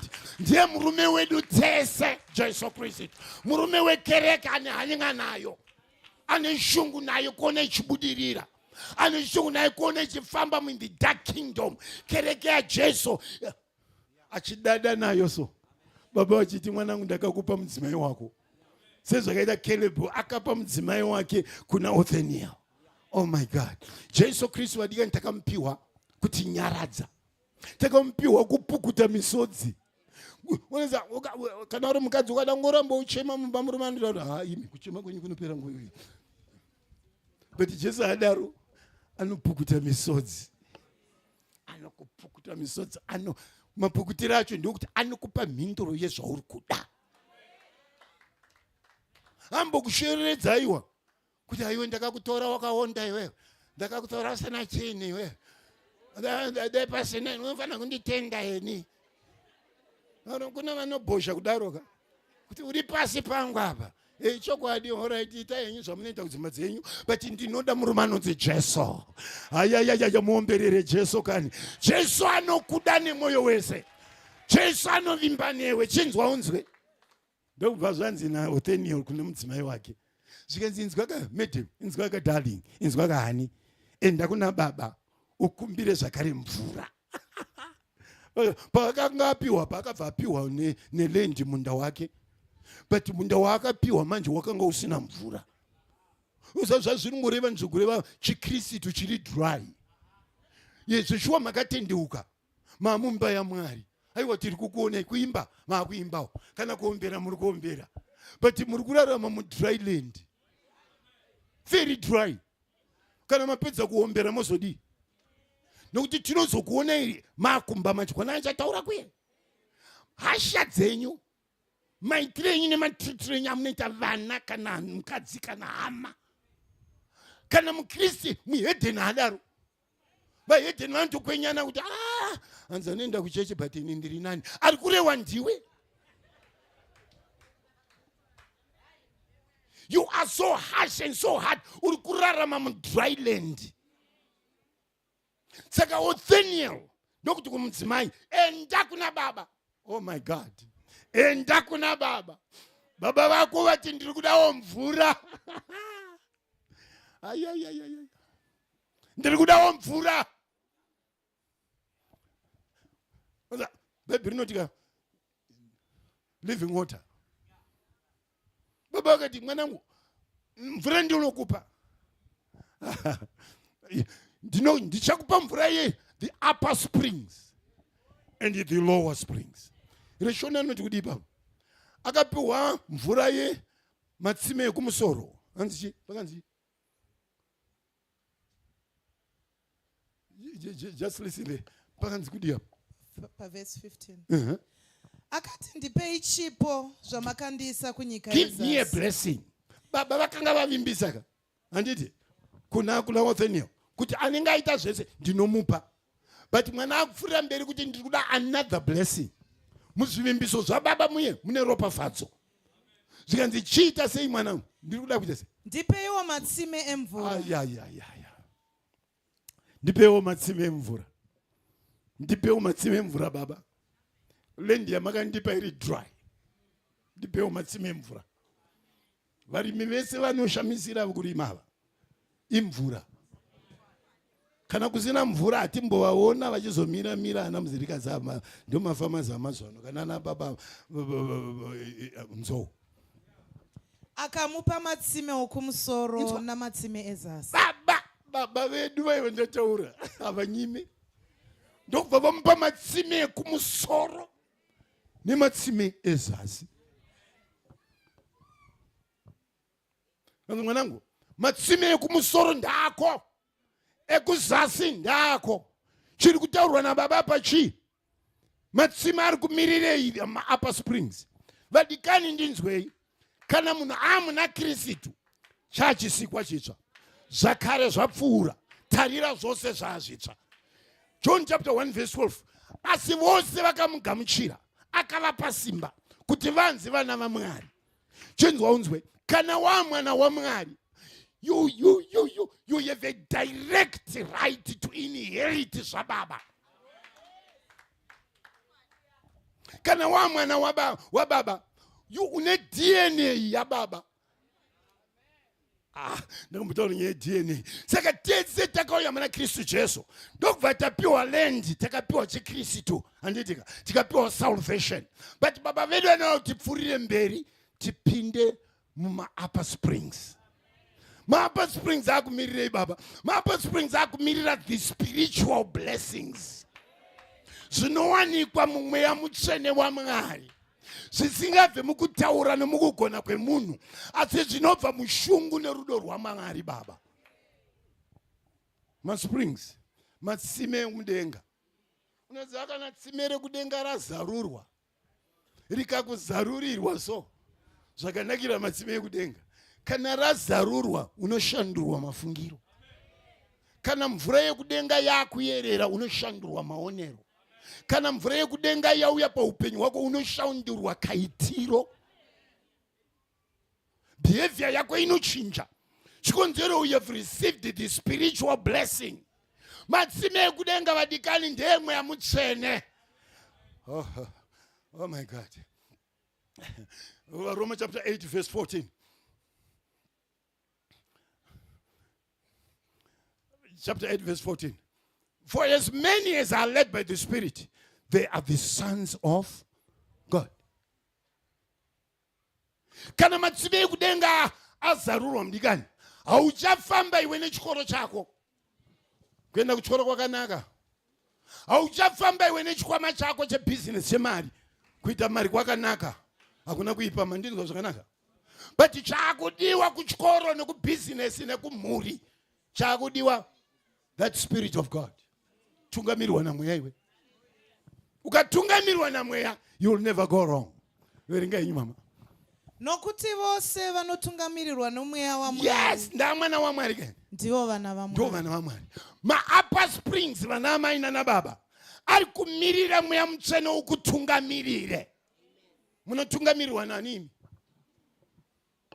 Saka uchiona kuti upenyu hwako hausi kushanduka nokuti uri kutungamirirwa nenjere dzako.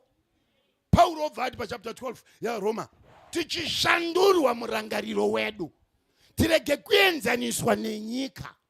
Therefore, kana ndiripo pabasa pangu, they will notice that my behavior is different from their behavior. Ndakagara kuDRC panjira airport some 9 months ndiri kuDRC. Varume vandakabva navo kunoko vamwe vaipinda tumachechi twavo, vese vakadzoka ikoko vasisiri maKristu. Vamwe vaive nemagauni akaremu mapanaya. Ndo akanga akurarirwa nemahure muna Congo River. Ndikatorwa nomwe mufundisi kaenda kuhotera muKinshasa. Mufundisi yanda ndakungofunga kuti kunoshanyawo anga ari kundikwevera kumahure. Ndasvika muhotera imomo ndona auya zvauya vena vatsvuku vana unoziva zvavanoenda noho vanonwa mapirisi. Saka vanga vakatsvuka kunyanzonda. But mweya washo uchibva ngosunga mandiri. Zvikanzi there you are. Ndichibva ndamudedza mufundisi ndikati ava vauya vanhu ndavanani? Matone shamwari dzekaindi. Ndini ndikuda kuti fundisai kuna kudaro ndizvikuno. Ndikati handitambi. Inini handitsikisei. Hazvina mhosva kuti hakuna anondiziva kuno, but handitsikisei. Zvikanzi ndakandatoyawo newe ndichiti timbowana kusununguka. Ndikati aiwa, ndakutonotsvaka kombi, ndakuenda kubhesi kwangu. Iye handitambi. Ndoda kundinyungudza kunoko. Handina kuuya kuzonyungura kuno nemanjusu. Andaya. No.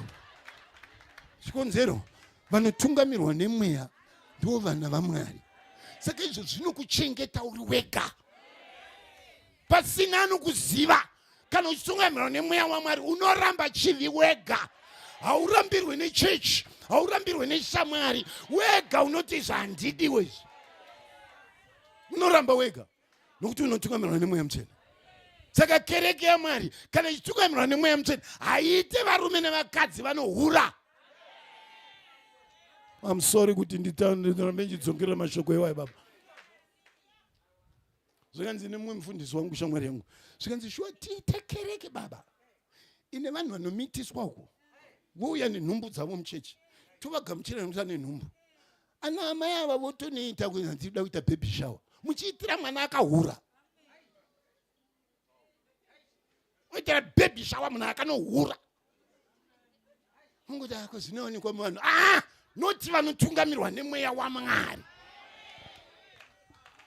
Sorry henyu vakadaro ndiregerereiwo, but inzwaiwe, kereke ndeyaMwari ine ma-spiritual springs, hairambe ichiopareta senyika, inoiswa mutsauko nenyika.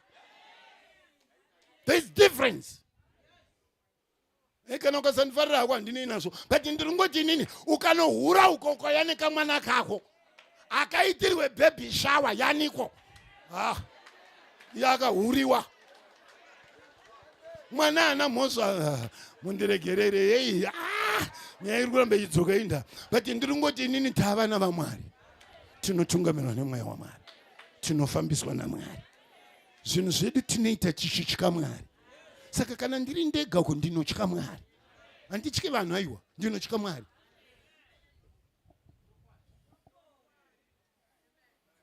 Ndomutaura mufundisi yenu ndikati mufundisi, yamuri kutamba kunokwiya hamurarami. Ndikaita kunge ndiri kupenga, ndikatora ine kabhegi kangu nepfuti yangu, taifamba nepfuti yangu pafudzi katya uko kwadza unofamba nadzo dzanzikamborambidzwa. Pfuti yangu apa mukombi kubhesi kwangu. Ndasaka nawo koma tadzoka usiku uno ndadzoka. Zvikati amadi kungorarawo, ndakati kupi? Akurarika. Akurarike. Handite game yamunotamba naye, handitambi game iyoyo. Ndinoda kutungamirirwa nemweya. Atina kumboita some months takanomufushira kubhuroyo shamwari yangu. Ndikataurira mufundisi wangu CG chaplain general, ndikati uyu ndinoziva paakachitora chirwere. I was there. Ndikamutaura kuti zvinokuuraya izvi.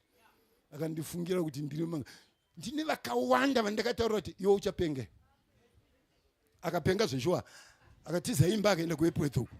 Akazofira kuEpworth kumba kwegirlfriend. Ndichingotaro game yamuri kutamba ivadikani, ndiri kufushira iyi.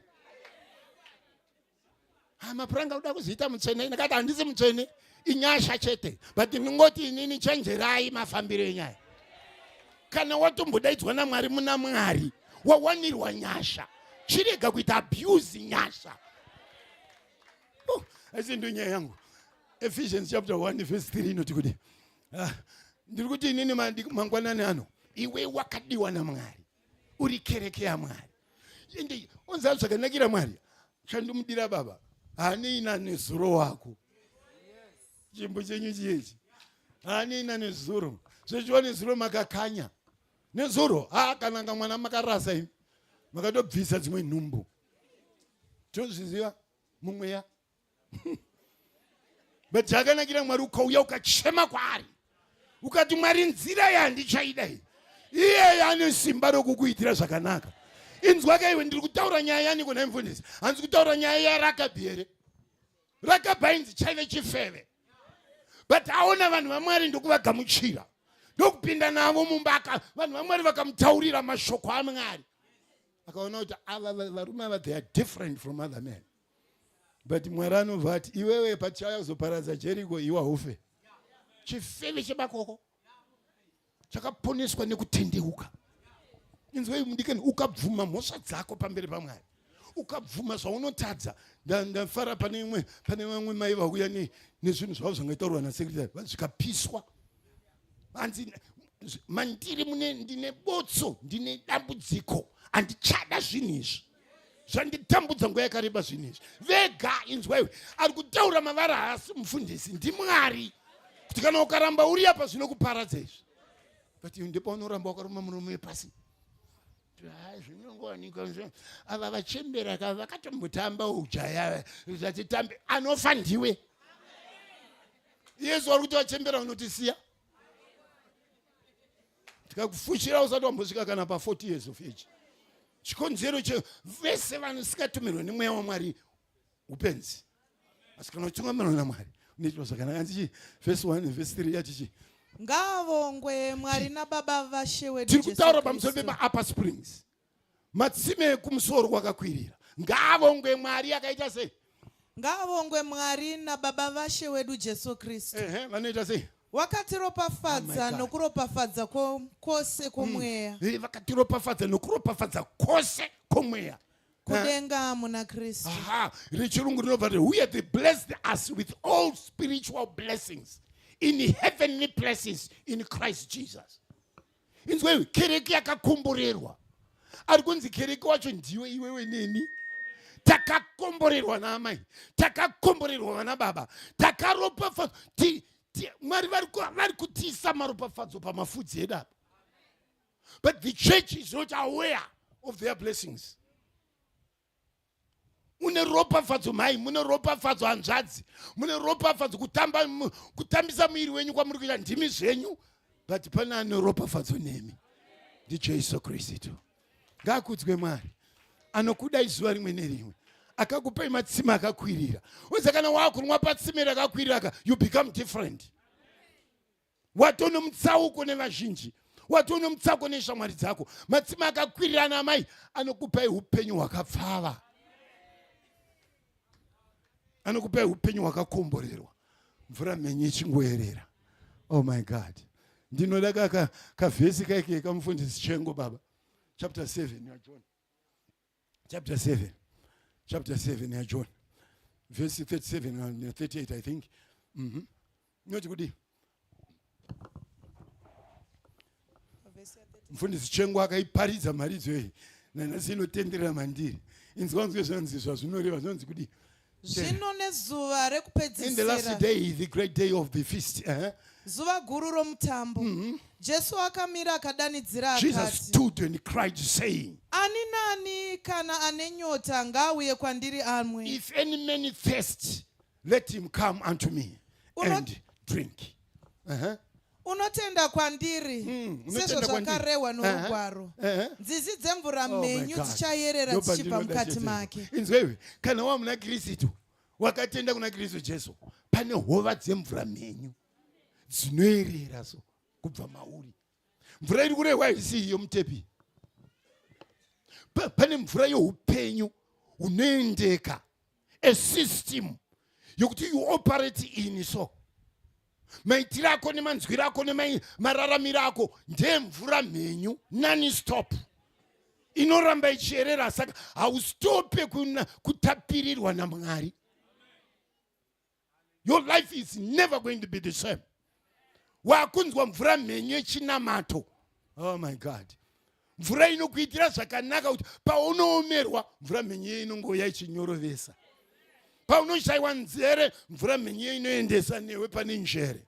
Mvura mhenyu mweya waMwari at the upper springs. Matsime epamusoro. Handiziva kuti muri kunwa tsime ripi. Unoziva matsime evanhu mamwe acho akabvongodzwa, mamwe acho ane zvirwere. Esenge matsime ekumusha kwedu. Tanga tisingangonwa mvura pese pese mfundisi. But yakambotikuwadza tiri zvikomana. Nokuti zvikomana hataimboziva kuti tsime haringonwiwa rese rese. Takangazenge takuvara neBilharzia manje. Tazoenda kuchikoro uneza kuita chikoro boarding yese kunge charapwa Bilharzia. Pamazoi secondary apa ndo pandakafunda kai form 1. Tazoendako ende vanhu ngavarara vachivhotomoka. Unza mapiritsi eBilharzia ndezvaanoita ka anoaffecta njere. Kaprocess kacho kari complicated so. But chikonzero ndeche tainwa mvura pese pese. Ndiri kutaura newe. Muri kunwa mvura papi? Sei behavior yenyu ichiramba iri yekwachiheraimi. Sei behavior yenyu iri kachiberekererwo, kwekwanzou, kwekwashumba, kwekwamoyo. Mune chiunu chenzo, sorry yenyu munomwe. But mune chiunu cheshumba so. Munoda kuvhundutsira na mofu. Nenyanga dzedze, munonyanzwa kuti you can do it. Kahuni ikako akaporese. Mukararama nekahuni kwekanzou munoramba muri dryland. Pane kahunu kanoda kusiiwa muna Mwari. Pane kahunu kanoda kurambwa muna Mwari. Zvechokwadi varume vekwenyu vanorova vakadzi ndo kahuni kekumusha kwenyu. But kana wamuna Kristu iwewe haucharova mukadzi. Imi mama hamurambe muchiti pane chimwe chikochikari chandakamona kwamutokoko. Ndichasamutoko. Ndikati samutoko wacho ndoya. Ndobva ndanongedzwa mai ndikati izvo. Zvari mukadzi. Zvikanzi zvekunwa zvese kana bhara ranga rakanzi samutoko. Vaireva amai. baba vacho varipo ndikati kaunika kwakauye kuchechi kana uya kuchechi be different shandurwa izvo zvesamutoko siyai uko kune kuchechi umbwa ipatsa the upper streams ka ma spiritual blessings aipamusoro aya haadi vanhu varoramba vane kahunu kavo haadi vanhu vakadaro ei time hainditendere baba rekezai ndivhare but vari pamatsime epamusoro aya vane kahunu kamwari kanonzi na 2 Peter 1 verse 3 2 Peter 1 verse 3 vane yatinoti divine nature wandinzwa zvakanaka ndiye ndiri kuramba iye kuti musarambe mune nature yekumusha kwenyu shandurwe mupiwe divine nature hazvirevi kuti vakadzi vedu ava iye kana ikonowa ndiri kuti ishasha hazvirevi kuti anogona zveso kana neni wacho usafunga kuti ndiri kangirozi niwo ndakamira panapa ndinokanya zvimwe zvokuti unorohwa nehana iwe but zvazvinoda manje ndaziva kukanya kwangu I humble myself before God. Mudzimu wangu anoti sorry daddy, neno sorry honey. Azimboreva kuti baba wangu wapera nokuti ndati sorry kuna mudzimu wangu. No. Chiri kundikonzeresa kudaro iyo yakanzi divine power. Read for me. Nokuti nesimba roumwari hwake nesimba roumwari wake takapiwa zvose zvinodikanwa paupenyu napakunamata Mwari. That divine takapiwa zvose zvinodiwa naMwari pakunamata Mwari. Because we have that divine nature. The divine nature ndo andati matsime ekwakakwirira. Munopiwa hunhu baba. Unotapira so. Unokwawo. Wokuti mega munonyatsonzwa vega kana vitsinza rekunyanzonda uyu kana maakuita zvimwe zvemashave kuna nhingi musasvike noti kuti anopengaiwa vanoziva kuti zvautambire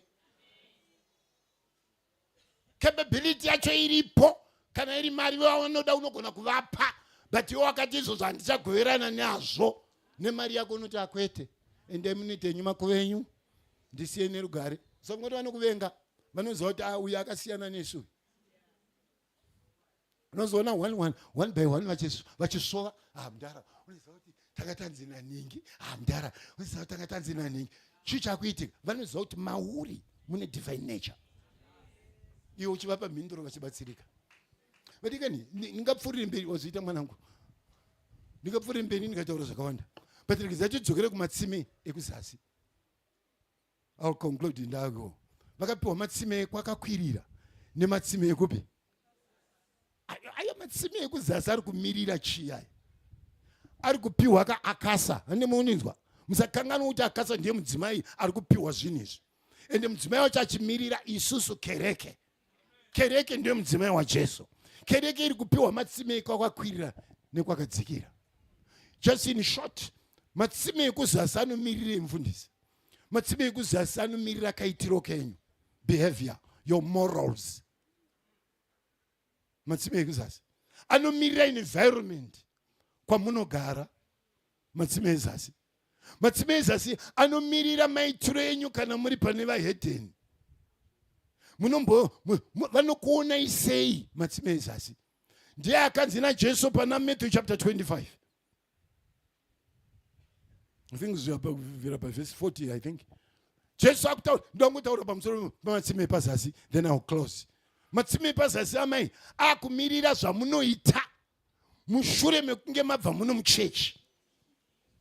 Mangwanani nanchitaura mama nanchitaura pamusoro pe girls idzizi dzinotikomborera girls. Munomboziva unoona zvinhu zvavo ava vasikana vari apa vanonyatsoita nemwoyo wese nikakuzininipisa pamwe kwacho kuonoti nei mwari these people vakaitwa seiko vogopfugama vokuita seiko vokuitwa seiko chatsumuka ichi achiita nemwoyo wese.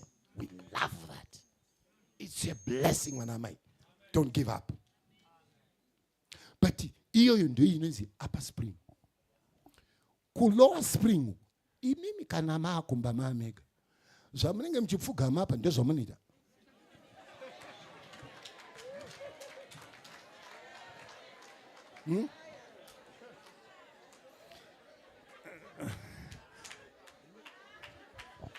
Is that how you behave before your husband? Especially your husband. Isuva yenzikana tikauya munogona kutiitira. But izvozvo kwandira zvireva chinhu. Anoda kuti zvireve chinhu murume wako.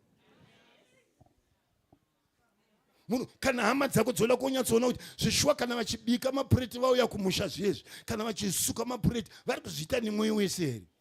Oro munenge makuti haimi hatidi zvokukondana imi uyaiwo pano asi kuno munoita pasina akutumai. Uko manje ndokwamaakukonda vanhuko. Ndo anonzi ma-lower springs iwayo.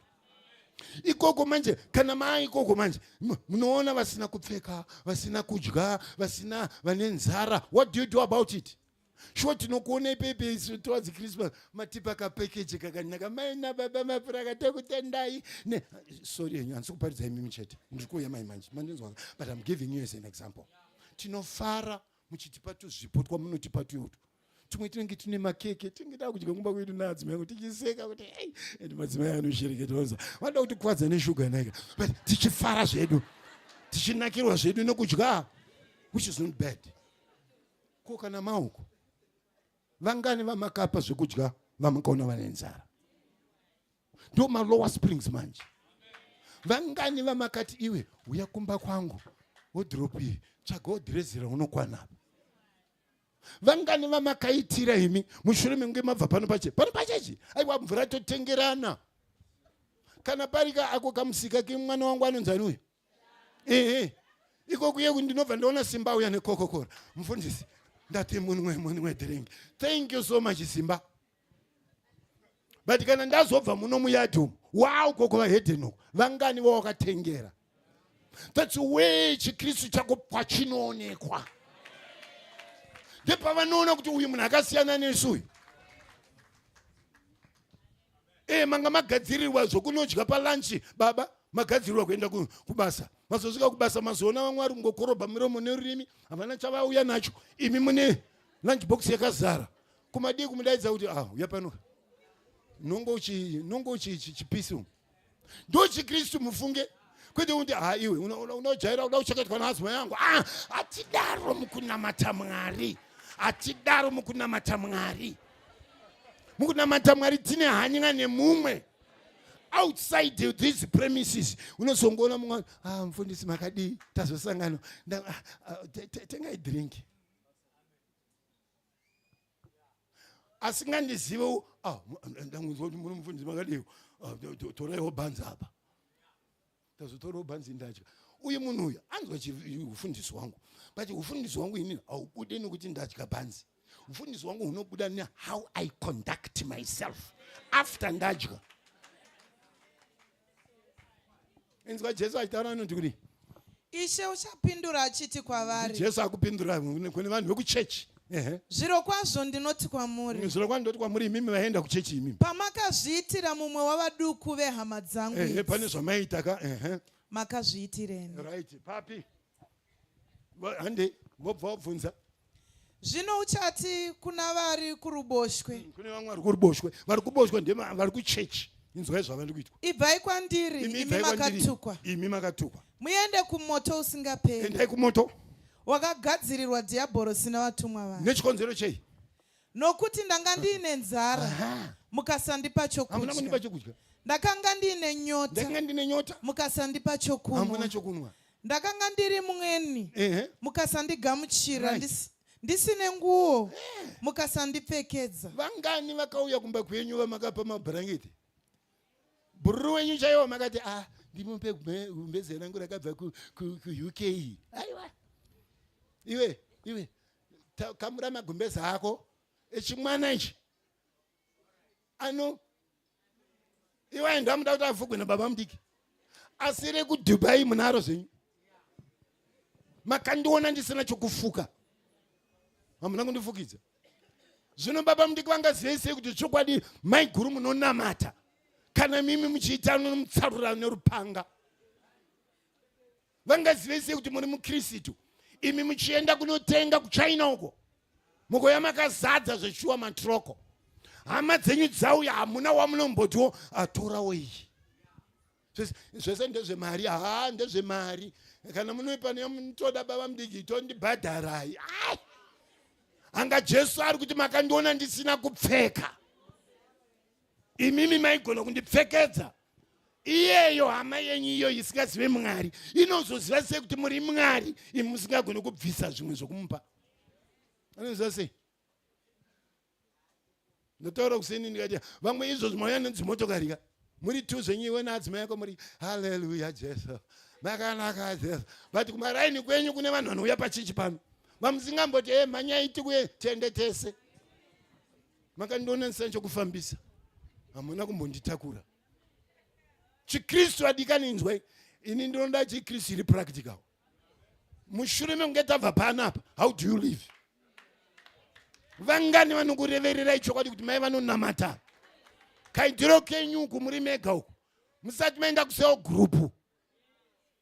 Vangani vangataure chokwadi kuti ava mukristu musadaro, ava baba vanoenda kuchechi vanenge vaonei. You do things beyond your capability. Zvinonzi nevanhu hazvigoneke, imi munozvigona. Chikonzero ndechi mune divine nature. You don't operate like the world. Munoita semakristu. Vangani vamakapa zvekudya uko kunzoku muri mega. Kana kuti munoti vakajaire nezuro ndakavapa madomasi, nhasi ona vatuma mwana ane kakapu rice shuwa rakazara, but maakukomblena kakapu kerice kuchechi muchiuya. Saka chikristu chenyu chinobatsira pai. Vadikani hungu kudenga tiri kuenda, mandinzwa kudenga tiri kuenda, asi chimwe chatiri kuraramisirwa naMwari kusvika this age ndichokuti tiite mabasa akanaka, nyika itendeuke. Nyika izvizive kuti kune vanonamata mumweya nomuzokwadi. Mumwe wacho ndimi. Mwari vadoda kuti munamate mumweya nomuzokwadi. Raramai chikristu, munorarama muno musondo ende munorarama kunzoko. Akasa akapiwa tsime rekwakwirira netsime rezasi. Can you have these blessings today? If you walk in the promises of God, these blessings will follow you. Marobafadzo yaharege kuuya, anouya. Live right, think right, and act right. Mwari vanoropafadza, vanokomborera, vanokuita a very unique person, a very different person. Kana muri kumabasa zvimwe zvinhu unongoona zvichiitirwa iwe kuti utanga urwana kuti vanhu vachandikuvadzisa. Aiwa, inyasha dzaMwari dzezvaunoita zvakanaka zviye Mwari zvari kukubhadhara nazvo. Unoita unge missing nobody, but because God has mercy on you, and zine shoko raMwari, surely goodness and mercy shall follow me. Unza chinonzi mercy ka zvinhu zvinongoitika usina kutarisira so, zvinongouya muupenyu hwako zvichikuendesa pane rimwe danho. Tsime rekumusoro netsime rezasi, inzwa mudikani unofanirwa kukomborerwa naro. Matsima yandako, inwa mvura youruponiso, famba munzira dzaJehovha, itirwa naMwari. Kana ukateerera shoko raMwari, ukateerera shoko, you will never go wrong. Pane chandataura here kune mumwe munhu nhasi?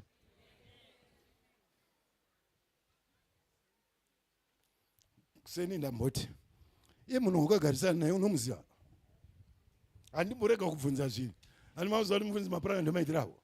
Tikapedza paendoti kwazisa vanhu vangani 17. Usafunga kuti ifani. Chandiri kuona nje kuti tine ukama, tinoita fellowship with one another. But ndikaramba nje fellowship amainingi nasisiningi, iye memory tuchete, iye memory tuchete. Ufellowship wacho uri papi? I need to reach out to somebody. Makadi daddy. Imi mune magrazi imi. Makadi yenyu. Ndafara kukuona. God bless. What's baba changu matwambona zvaunita panapa? He's looking for fellowship. Saka pamwana ngopika uyo. No. Kuti unyatsoona twane hanya nevanhu. Zvine imi tikati panapa takunamata Mwari wakuropafadzi. Uye koni hande kumota. Makuite seiko. Muri kundinonotsa. Mambo kwaziso vangani? Vangani vamaziva, mambotaura unani. Madi kumukwasa makadi, munogara kupi, Mwari vakuitire nyasha, toonana sondo. Munanenda chivara kuti unozondi ndamboreswa na baba muzirikazi. Ndasika zoitwa anondiziva kai. Sorry hako munhu waMwari. But munhu anotenda achifara kuti ndasingazvi kuti mufundisi anondiziva nai. Indi ndaitirwa mushe. So ndinoona munhu atanga manje. Makadii baba? Aziva kuti apa ndinofarirwa apa. Apa ndinogamuchirwa apa. That's the fellowship of the church. Kereke vadikani ndiye mufaro nerugare. Kereke ndiye Jehovha. Mwanasikana akaropafadzwa uyu akave nerugare mumba make. Ndiri kuti nhasi iwe enda unoropafadzwa iwe. Endai munorokomborerwa pabasa. Endai munokomborerwa mudzimba. Endai munorwirwa naMwari. Zvamanga musingagoneswai. Nokuti matsime emvura epamusoro ndenyu. Mvura mhenyu iri kuyerera ichikuendesai kwakadzika. Ndaigona kuenda zuva rese, but nguva yachanitendera kunoda kubhabhatidzwa. Ngatisumuke netsoka dzedu. Thank you, Jesus. There are a lot of things that the Lord has prepared for the church. Kereke vadikani, ine zvakawanda zvinopfuura zvimwe zvatiri kuonesa. Ine zvakawandisa kereke. But because we are performing beyond, hatisi kuda kuenda kumatsime epamusoro. Nekuti iwo matsime epasai hatinei nawo. Matsime epasi ndati ndeye kuconducta upenyu hwako on day-to-day basis. Kana ukandiona ndichikumhanyira ndikufarira, dzimwe nguva handisi kumhanyira kuti ndipowo mari. Handisi kukwereta, handisi kutsvaga mari.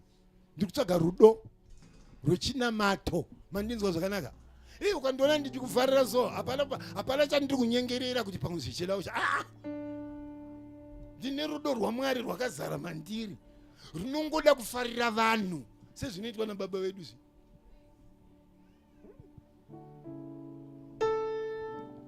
Pane kambo kaimboimbwa nana baba Kachuwaka. Abraham's blessings are mine. Abraham's blessings are mine.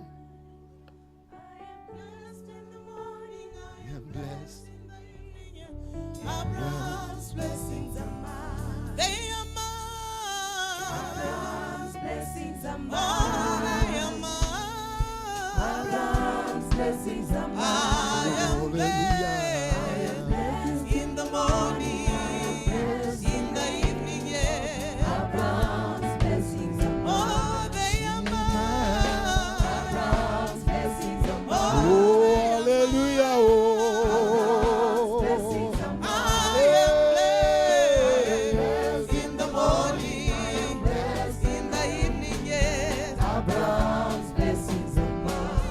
Inzwamiligani gamuchera rupafadzo rwaMwari nhasi. I want you to be different.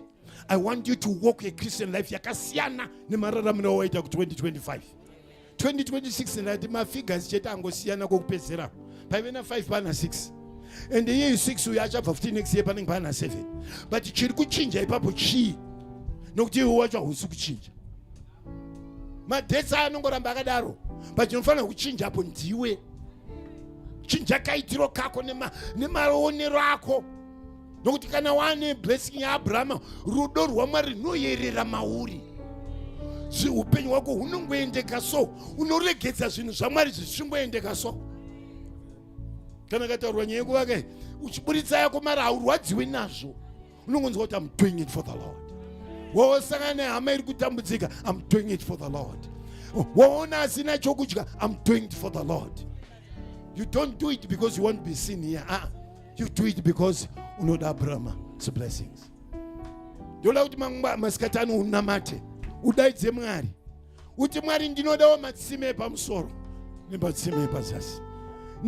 Zviitei Mwari gore rino. Zviitei mwedzi usati wapera. Zviitei upenyu hwangu ushanduke. Vaimbi vaka nechimbo chavanozoimba havo chokuti kana wava wangu ndakwana nezvinhu zvose. Zviripo ndezvangu nezvichauya ndezvangu. Can you just raise up your hands to the Lord? As you raise your hands, wakavhara maziso ako, izvozvo God is beginning to speak to you. Mwari kana achitaura anogona kutaura mundangariro dzako munjere chaidzo. Onzwa achiti ita ichi, ita izvi. Ndozvinoita Mwari. Mumwoyo mako unozvinzwa kuti pane chandaudzwa naMwari ndiite. Ndo obedience yana achataura iye. Matsime pakakwirira aya ndo mashandiro anoita. Anokuitisa zvimwe zvinhu zvawanga usingafungi kuti unogona kuita. Let the Holy Spirit minister to you. Rekera mweya mutsvene ataure izvozvi. Ari kushumira muupenyu hwako. Ari kuti regedza ichi. Iwe unonyatsoziva chaunofanira kuregedza. Ari kutaura mweya mutsvene. That's how we operate in this church.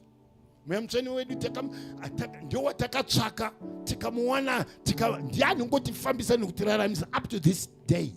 Ndimweya mutsvene. Kwete munhu. Thank you, Jesus. Rebaka ushimia naromo. Famba neupenyu hwako muna Mwari. Enda nawo surrendered before the Lord. Chiti Mwari chindibatai. Nyengetera.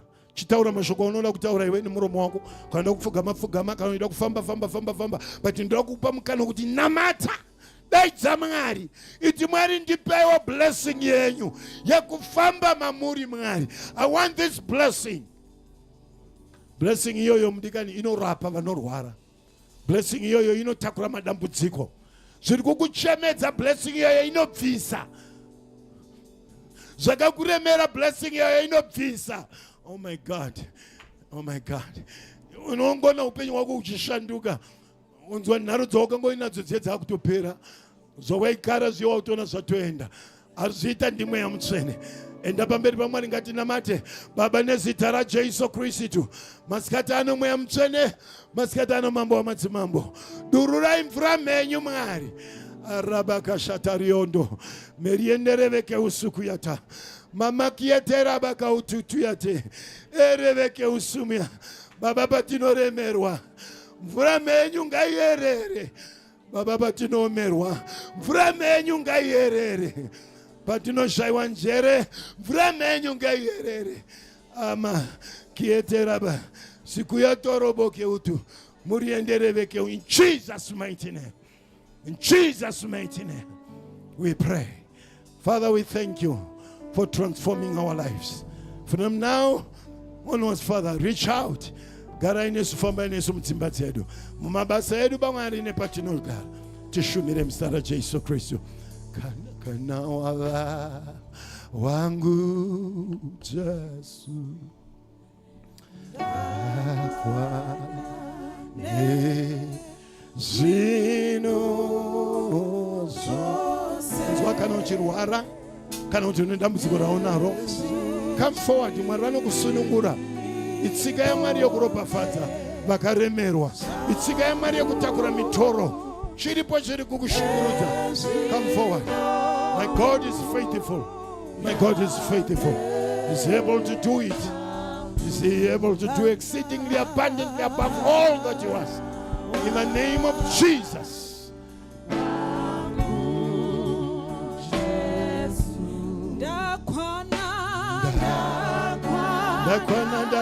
Ndakwana nezvinu shandarabakaseterebe rokotoria taramandarietera meriana ramakausikuyana mazita Jesu mazita mweya mutsvene mazita mambo mazita baba tererai kereke yenyu baba varume nevakadzi vakaremerwa asi kubva nhasi vapei matsime emvura menyu matsime emvura menyu ngavanwe mvura menyu mazita Jesu. You can pray for them. Lay your hands on them. Lay your hands on them in Jesus' name. Baba nezita ra Jesu. Ndakutenda imwe yamutsvene. Ndakutenda.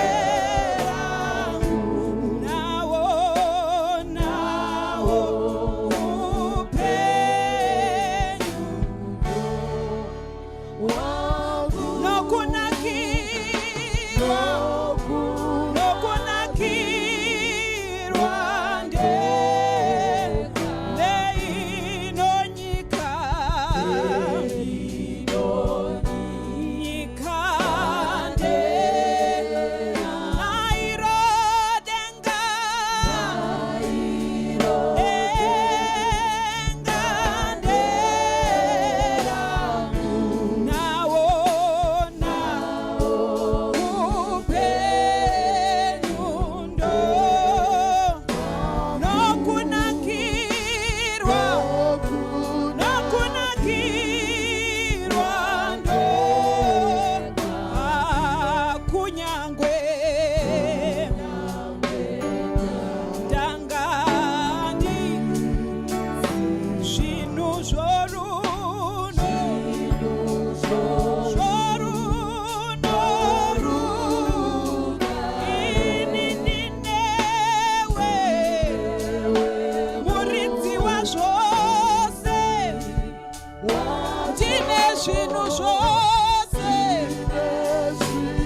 Thank you so much. Kana uripo usati watendeuka, just raise up your hand, let me see you. Ausati wagamuchira Jesu muponesi wako, zvakadii kuti ugamuchire Jesu nhasi. Mudikani, usadzokere neupenyu hwako usina Jesu. Maropafadzo aya anotevera vakagamuchira Jesu. Uripo here wakadaro?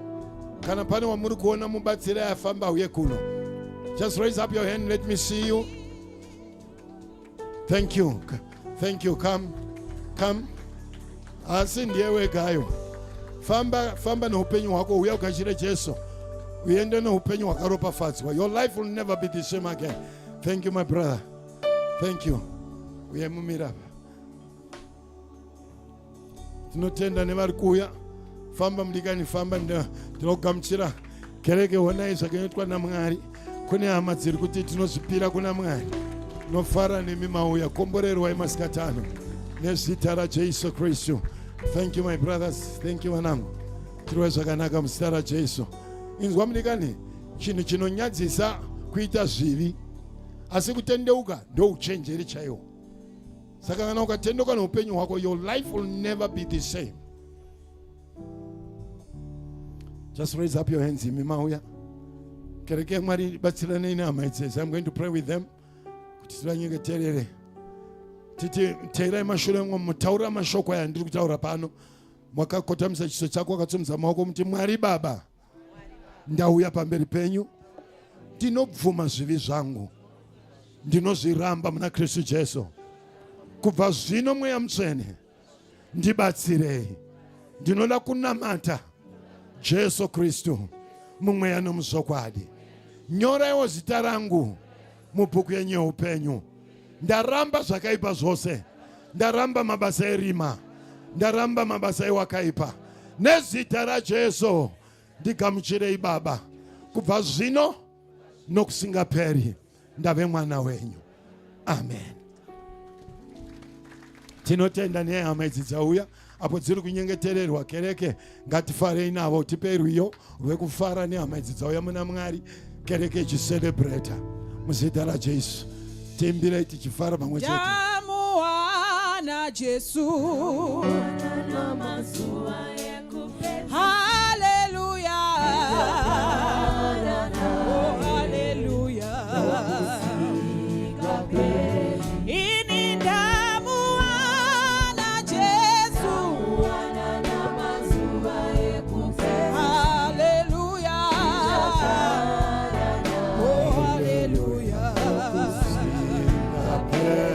Iye Jesu ndiye mambo, ameni, haleluya, haleluya.